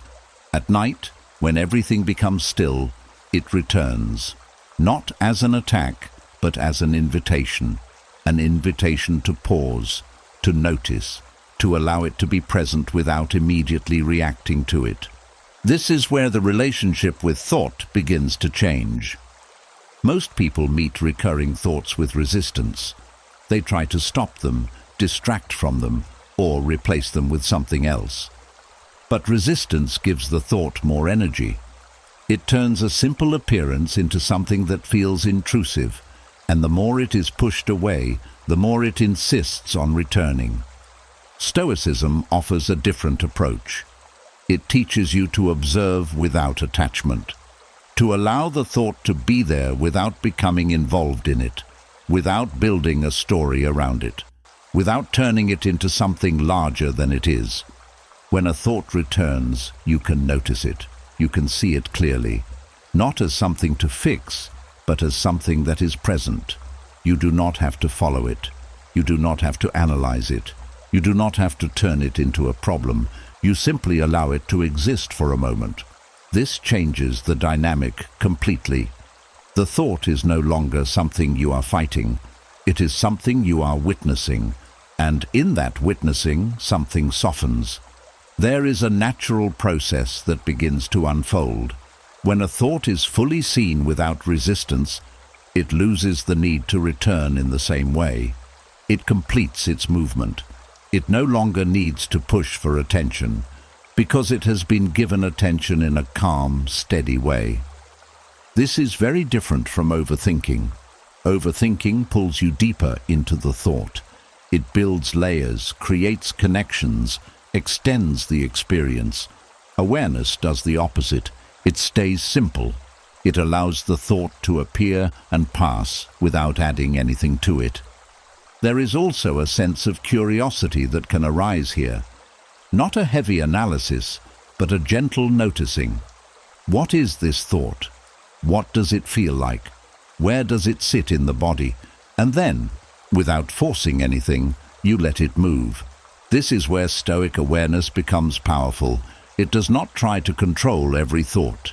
It creates space around them. It reminds you that you are not the thought itself. You are the one observing it. This separation is quiet, but important. It allows the mind to move without carrying you with it. It allows thoughts to come and go without becoming something you must engage with fully. Over time, this changes how recurring thoughts feel. They become less intrusive, less demanding, because they are no longer being resisted or amplified. They are simply being seen. The night becomes a different kind of space, not a place where thoughts return to disturb you, but a place where they can pass through without interruption, where the mind is not trying to stop them, but also not trying to follow them. There is a calm in this, a steady awareness that does not depend on silence, but on your relationship with what appears. You begin to trust that not every thought requires action, that some are simply movements of the mind, passing through without meaning anything deeper. And when you stop treating them as problems, they begin to lose their weight. The mind softens. The repetition fades. Not because the thoughts are forced away, but because they no longer need to return in the same way. And in that quiet shift, something opens up. A deeper stillness, a sense of space that allows everything to exist without tension. You are no longer fighting your thoughts. You are no longer chasing them. You are simply witnessing, and in that witnessing, rest begins to deepen. And as those recurring thoughts begin to soften, as you learn to witness them without being pulled into them, something deeper begins to shift in how you see yourself. Not just your thoughts, but your identity. Because beneath many restless nights is a quiet belief that every mistake says something permanent about who you are. There is a heavy kind of thinking that happens when action and identity become fused. A moment goes wrong, and it does not stay a moment. It becomes a statement. You say something imperfect, and it is no longer just a word. It becomes proof. You fall short in one situation, and the mind quietly turns it into a conclusion about your worth. This is where overthinking becomes personal. It is no longer about understanding what happened. It is about understanding what you are because of what happened. And because that question feels important, the mind keeps returning to it, again and again, trying to define, to measure, to label. This is exhausting in a way that is deeper than thought, because you are not just thinking about events, you are thinking about yourself. And when the mind is trying to define your identity through every mistake, it never settles. There is always something new to question, something new to evaluate. The problem is not that you made a mistake. The problem is what the mind does with it afterward. When a mistake becomes identity, it gains weight it was never meant to carry. A single moment begins to represent something much larger. It stretches beyond its limits, and the more you revisit it, the more real that identity begins to feel. This is how the mind traps itself. It keeps looking at the same moment, not to learn from it, but to confirm something about who you are. And because identity feels permanent, the mind becomes more intense. It searches harder. It tries to understand more deeply. But all it is doing is reinforcing the connection. The Stoics saw this clearly. They did not define themselves by single actions. They defined themselves by direction, by the overall movement of their character. They understood that one moment does not determine who you are. It is one part of a much larger process.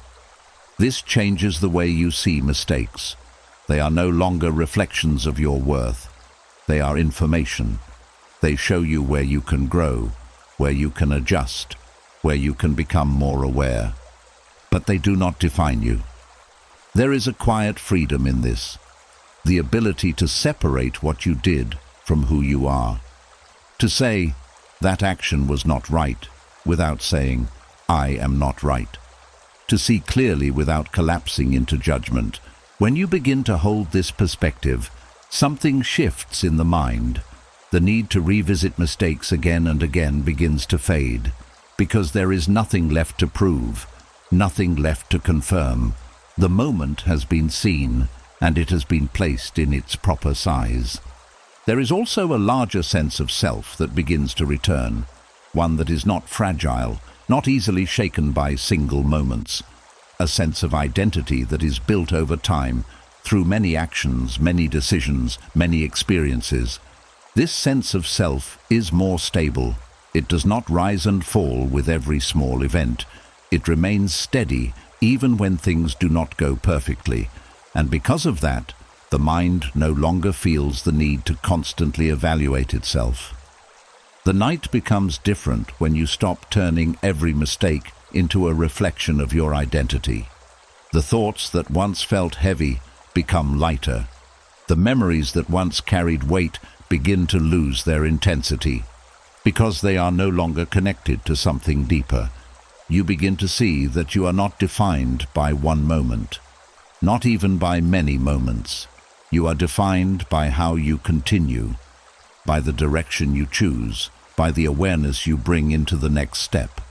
This removes a quiet pressure from the mind, the pressure to be perfect, the pressure to get everything right, the pressure to prove something about yourself through every action. And when that pressure lifts, the mind begins to rest more easily. It no longer needs to revisit every detail. It no longer needs to analyze every mistake, because the meaning attached to those moments has changed. There is also compassion in this understanding, not the kind that excuses everything, but the kind that allows growth without harshness. You can hold yourself accountable without turning against yourself. This balance creates stability. It allows the mind to stay clear without becoming heavy. It allows you to learn without carrying unnecessary weight. And slowly, the night becomes quieter again. Not because the past disappears, but because it no longer defines you. You are no longer trying to understand who you are through every mistake. You already know, and in that knowing, something settles. A sense of peace that does not depend on perfection, but on perspective. A sense of self that is larger than any single moment.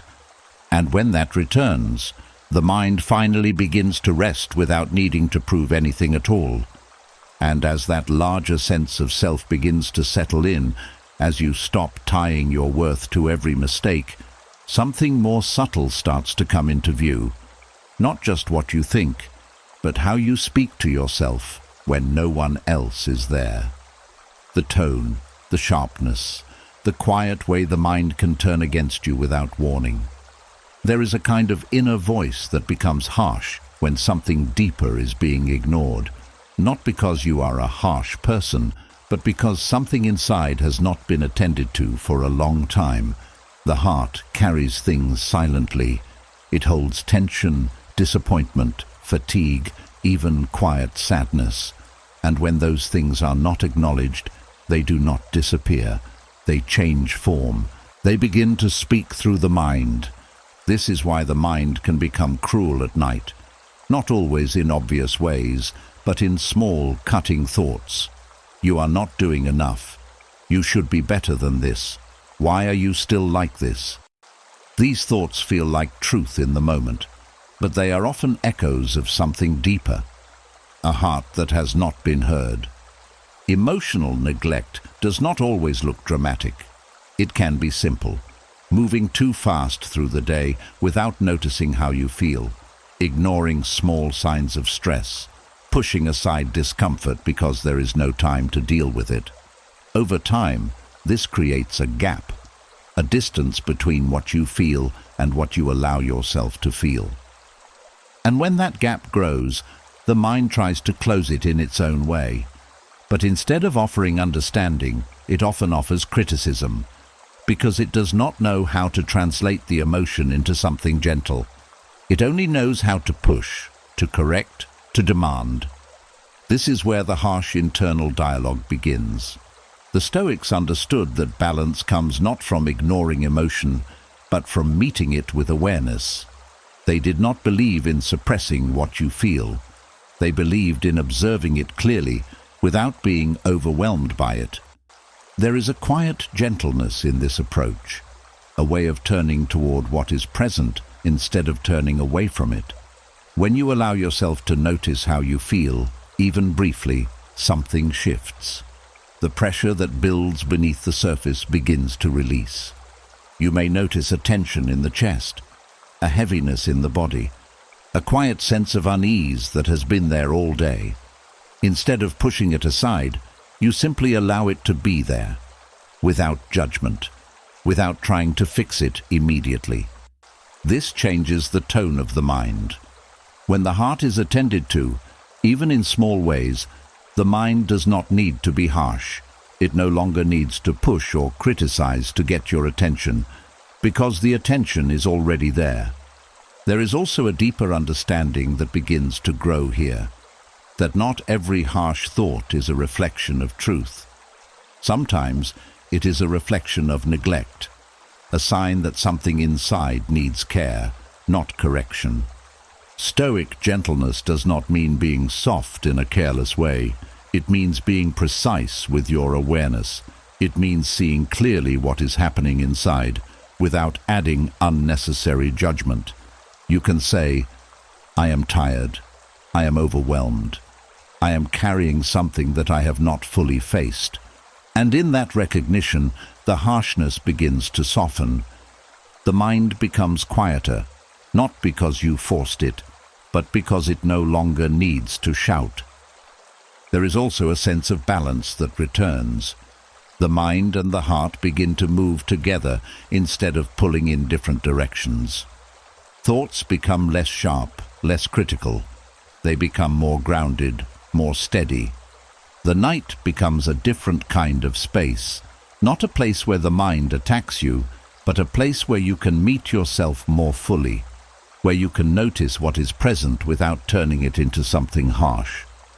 You begin to feel less divided inside, less tension between what you think and what you feel, because both are being acknowledged in a calm, steady way. This does not require perfection. It does not require deep analysis.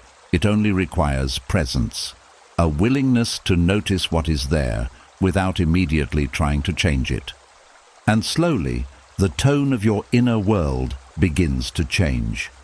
The harshness fades, the pressure lifts, the mind becomes a quieter place, because the heart is no longer being ignored.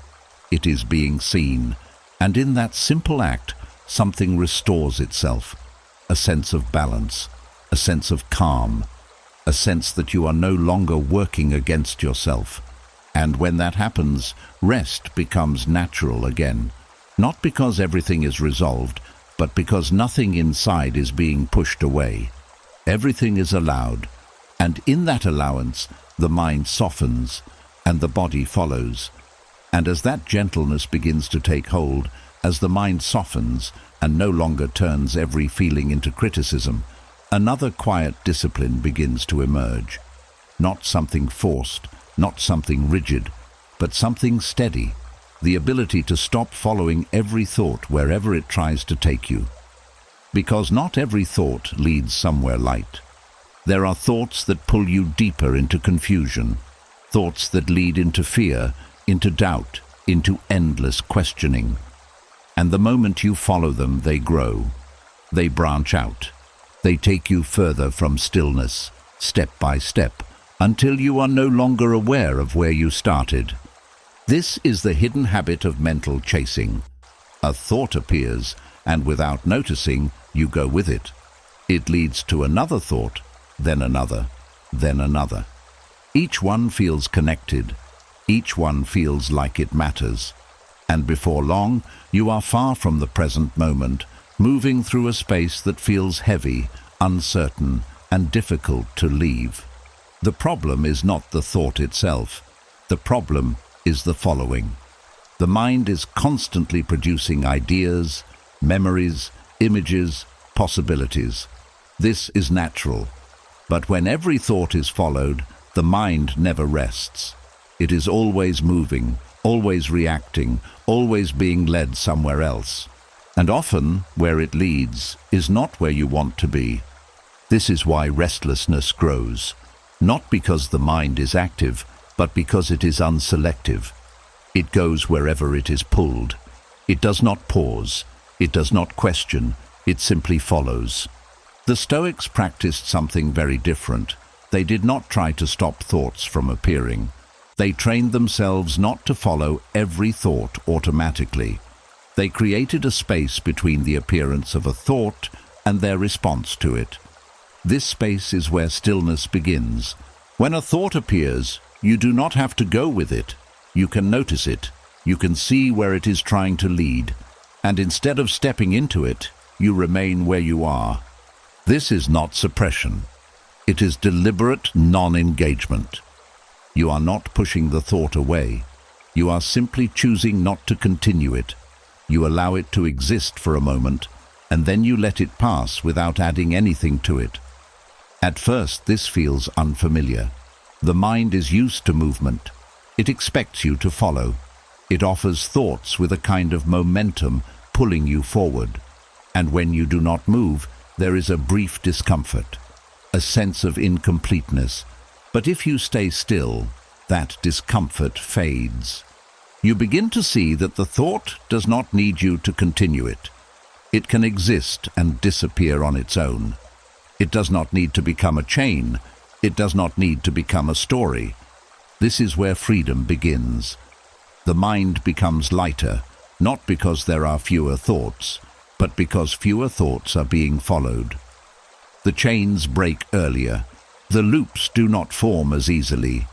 There is also a sense of control that returns.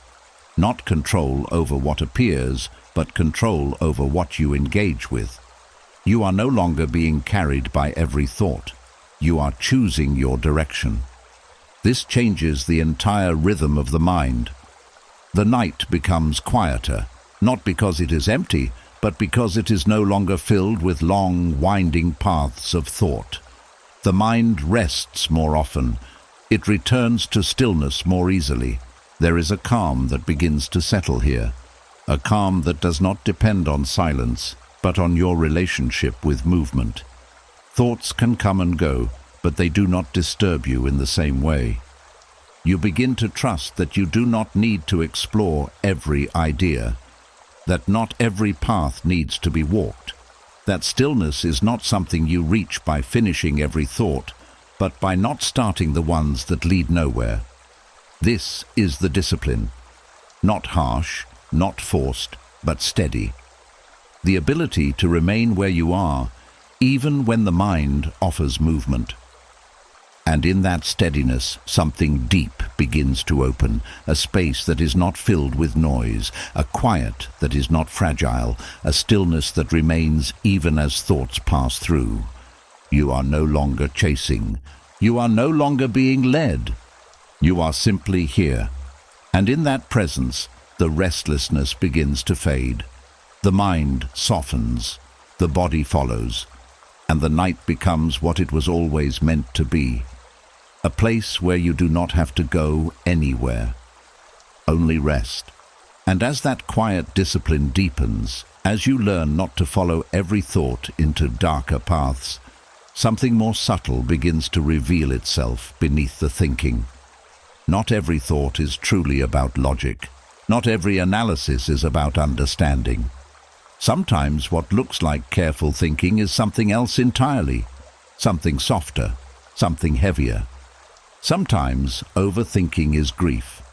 Not always the kind of grief that comes from loss you can clearly name, but the quieter kind, the grief of things that did not happen, the grief of expectations that were not met, the grief of moments that passed differently than you hoped. It does not always appear as sadness. It often hides behind logic. The mind begins to analyze. It revisits situations. It tries to understand why something unfolded the way it did. It asks questions, builds explanations, searches for meaning. And on the surface it looks like reasoning, like you are trying to make sense of things. But beneath that reasoning there is often something unspoken, a feeling that has not been fully allowed, a quiet sorrow that has not been acknowledged directly. This is why the thinking does not end, because the mind is not truly looking for answers. It is trying to process something it has not yet faced. It uses analysis as a way to stay in control. Because feeling the emotion directly feels more uncertain, more vulnerable, so it thinks instead. It breaks things down. It looks for patterns. It tries to explain every detail. And for a moment this feels safer. It feels like progress. But the feeling beneath it remains, unseen, unspoken, waiting. This is where the exhaustion comes from. Not from the thinking itself, but from what the thinking is covering. The mind keeps working, but the heart remains untouched. And because of that, the process never completes. The Stoics understood that not everything can be solved through explanation. They valued reason, but they also recognized its limits. They knew that some things are not meant to be fully explained. They are meant to be accepted. Acceptance is not passive. It is not giving up. It is a quiet recognition of what is already true, a willingness to stop turning something over and over and simply allow it to be what it is.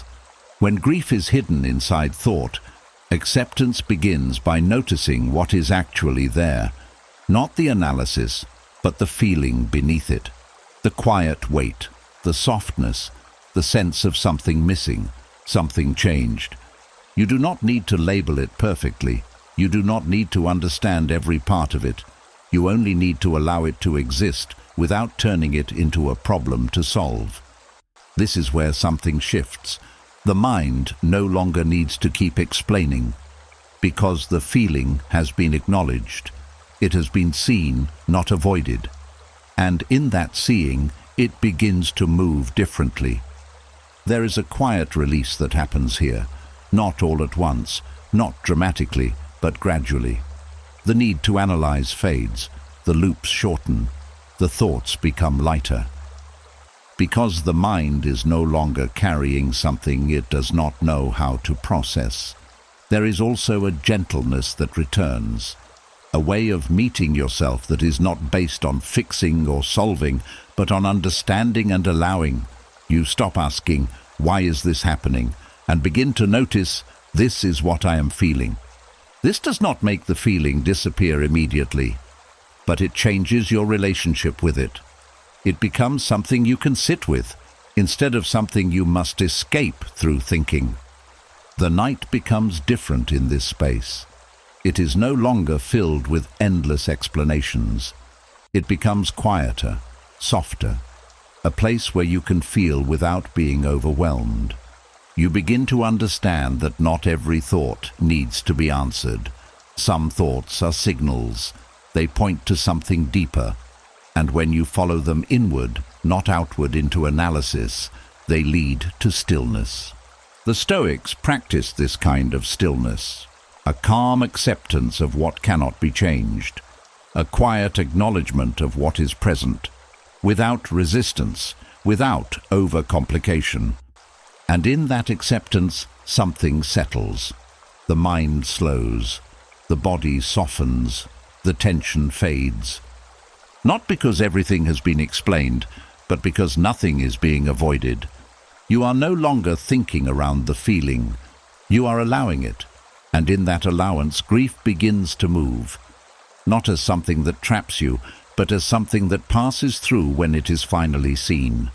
The mask falls away, the mind rests, and the night becomes a place of quiet healing, not endless explanation. And as that quiet acceptance begins to deepen, as you stop trying to explain everything the mind cannot resolve, another layer slowly rises into awareness. Not loud, not obvious, but persistent. A quiet tension that says something is not right, that something should have been different, that life, in some way, has not been fair. There is a subtle restlessness that comes from this feeling. Not anger in its sharp form, but something quieter. A kind of resistance that lingers beneath the surface. You think about how something unfolded, how someone treated you, how an outcome did not match the effort you gave, and without realizing it, the mind begins to hold on to it. It says, "This should not have happened this way," and because of that, it does not fully let go. This is where resentment begins to take shape. Not always in big, dramatic ways, but in small, repeated thoughts. A quiet replay of unfairness. A subtle comparison between what was and what should have been. And each time the thought returns, it carries a small charge. A reminder that something feels unresolved. The problem is not that life is always fair. The problem is the expectation that it must be before you are allowed to rest. When the mind holds on to this expectation, it stays engaged.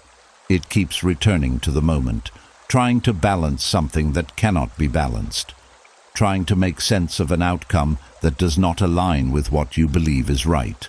This creates a kind of internal tension that does not easily release, because fairness is not something you can enforce through thought. You can revisit the moment endlessly, and it will not change. You can analyze every detail, and it will not restore what you feel was lost. So the mind stays active, not because it is confused, but because it is resisting. There is also a deeper layer here, a sense of personal impact. When something feels unfair, it often touches identity. It feels like something was taken, something was overlooked, something was not acknowledged, and that feeling lingers. The Stoics understood this part of life clearly. They did not expect the world to always be fair. They knew that outcomes do not always match effort, that people do not always act justly, that events unfold in ways that are not always balanced. But instead of resisting this reality, they adjusted their focus. They placed their energy not on what should have happened, but on how they respond to what did happen. They understood that peace does not come from correcting the world, but from aligning your inner state with what is real. This does not mean accepting injustice in a passive way. It means not carrying it into moments where it no longer belongs. It means recognizing that holding on to resentment does not restore fairness. It only extends the disturbance. There is a quiet freedom in releasing the need for life to feel fair before you rest. A recognition that the day does not need to be balanced perfectly for you to let it go. That your peace is not dependent on everything being resolved. When you begin to see this, the grip of resentment starts to loosen. Not because the situation changes, but because your relationship to it changes. You are no longer trying to fix it through thought. You allow it to be what it was. There is also a deeper understanding that begins to grow. That fairness is not always visible in single moments. That life unfolds over time. That what feels unbalanced now may not remain that way. And even if it does, your inner stability does not have to depend on it. This creates space. The mind is no longer holding on to the moment as tightly. It is no longer replaying it with the same intensity. Because the expectation has softened, the night becomes quieter again. Not because everything was fair, but because you are no longer waiting for it to be. There is a calm that begins to settle here, a steady acceptance that does not deny what happened, but does not cling to it either. A sense that you can rest even when things are imperfect. And in that acceptance, something releases.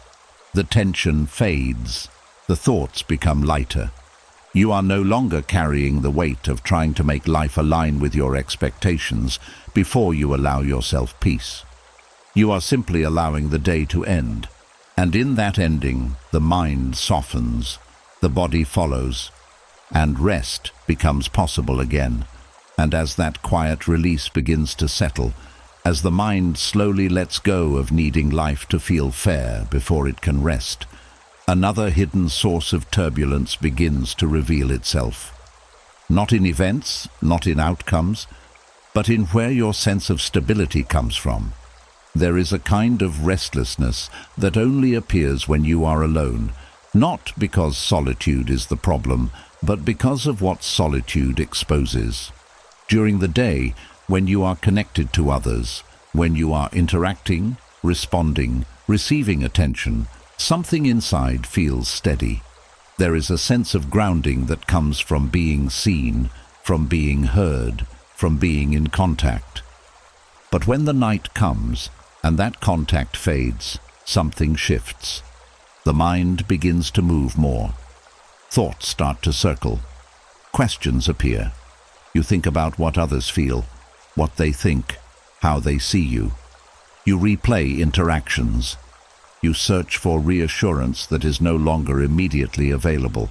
And without realizing it, your inner state begins to depend on something outside of you that is no longer present. This is where emotional dependency reveals itself. It is not always obvious. It does not always look like neediness. Sometimes it feels like care, like connection, like closeness. But when your stability relies too heavily on how others respond, how they treat you, how they validate you, the moment that connection is not there, the mind begins to search for it.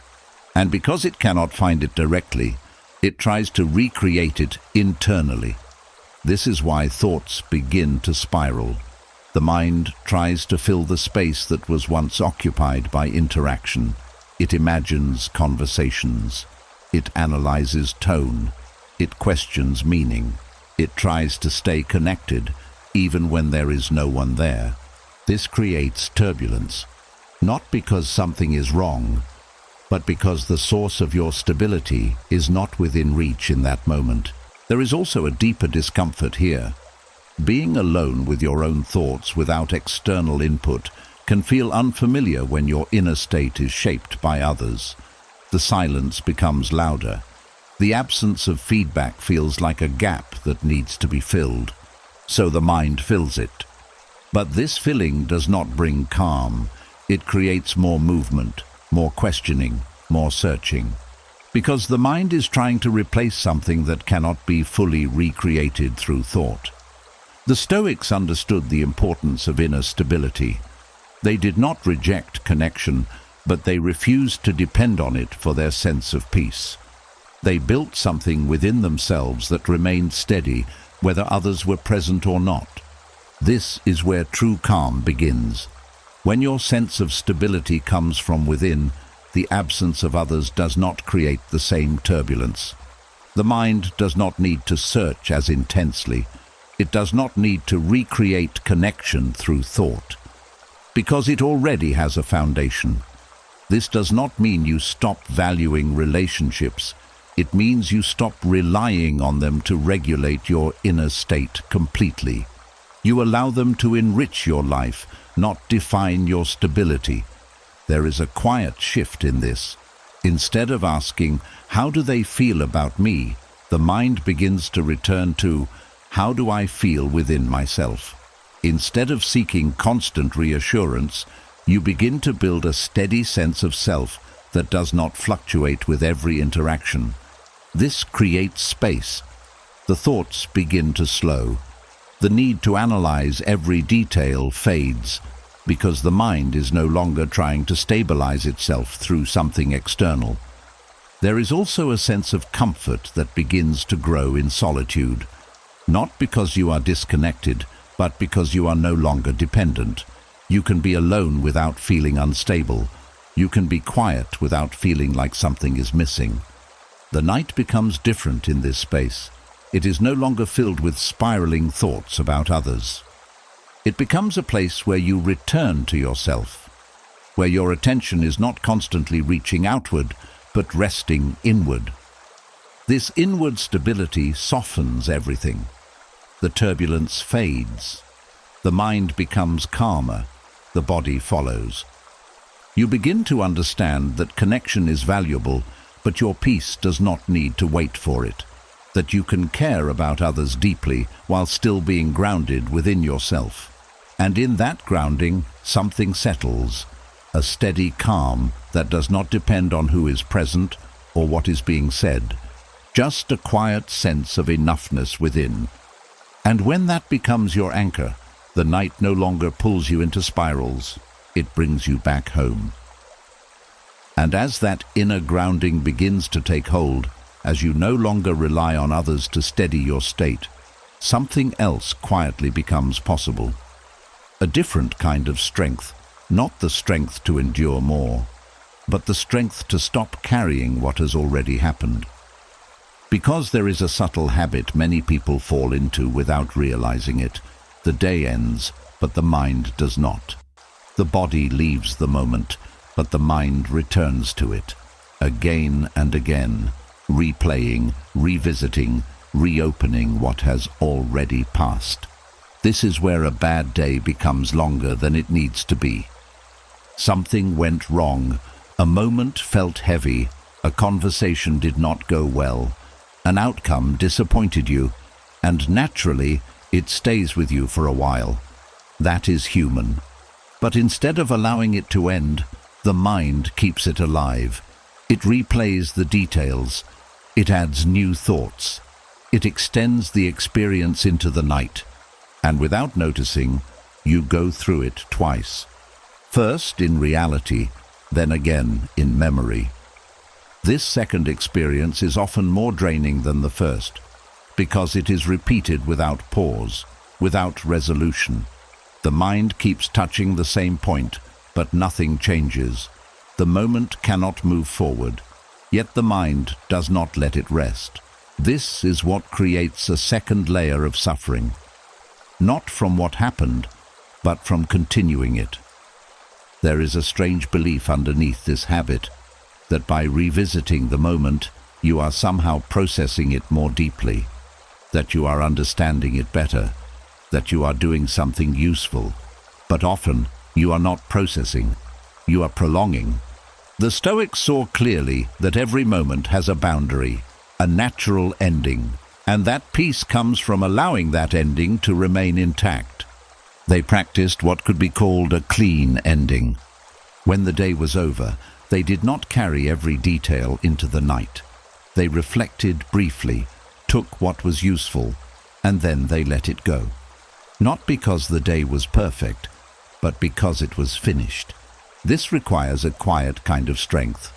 The strength to stop returning to something that no longer needs your attention. The strength to allow imperfection without needing to revisit it repeatedly. The strength to say, "This moment is complete, even if it did not unfold the way I wanted." There is also a deeper understanding here, that not every experience needs to be fully resolved before it ends.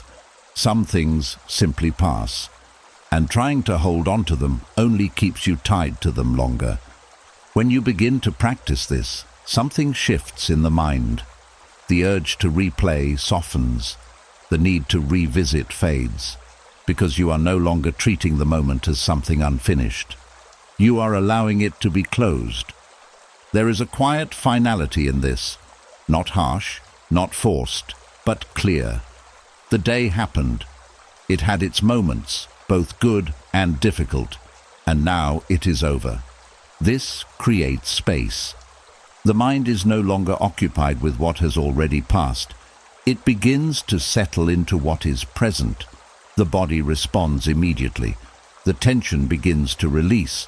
The system shifts from holding to resting. There is also a sense of relief that comes with this. The feeling that you do not need to carry everything forward, that you can put things down, even if they were not perfect, that you are allowed to rest without fixing every detail. This is where peace begins to deepen. Not in controlling what happens, but in choosing what you continue. And when you choose not to continue the day mentally, something changes. The weight lifts, the repetition stops, the mind becomes quieter. You begin to understand that you do not need to punish yourself twice for the same moment, that the experience itself was enough, that adding another layer of it does not create growth. It only creates exhaustion. The night becomes a place of closure instead of continuation, a place where the day is allowed to end fully, not partially, where nothing is being carried forward unnecessarily. And in that space, something softens, the mind rests, the body follows, and the strength to let things end becomes something you trust. Not because everything went right, but because you no longer need to relive what is already done. You allow it to stay in the past, and in that choice, the night finally becomes yours again. Every night, the mind tries to pull you in 100 different directions, into the past, into the future, into conversations that are over, into problems that were never real to begin with. It asks you to carry more, fix more, understand more, until you forget that rest was never meant to be earned this way. But tonight, something changed. You saw that not every thought is truth. Not every memory needs to be relived. Not every feeling needs to be solved before it can soften.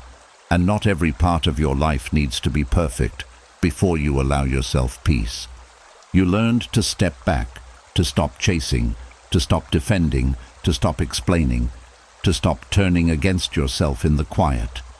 And in that stillness, something deeper appeared. A mind that no longer fights itself. A body that no longer carries what the day has already finished. A quiet understanding that you are allowed to rest, even when life is not fully resolved. That is the real reset, not forcing silence, but no longer feeding the noise. If you made it this far, drop a simple comment. I choose peace tonight. Let that be your signal, not to the world, but to yourself, that you're done carrying what no longer belongs to you. And if this gave you even a moment of calm, subscribe and stay with us, because this is where the mind learns to let go, and the night finally becomes a place of rest.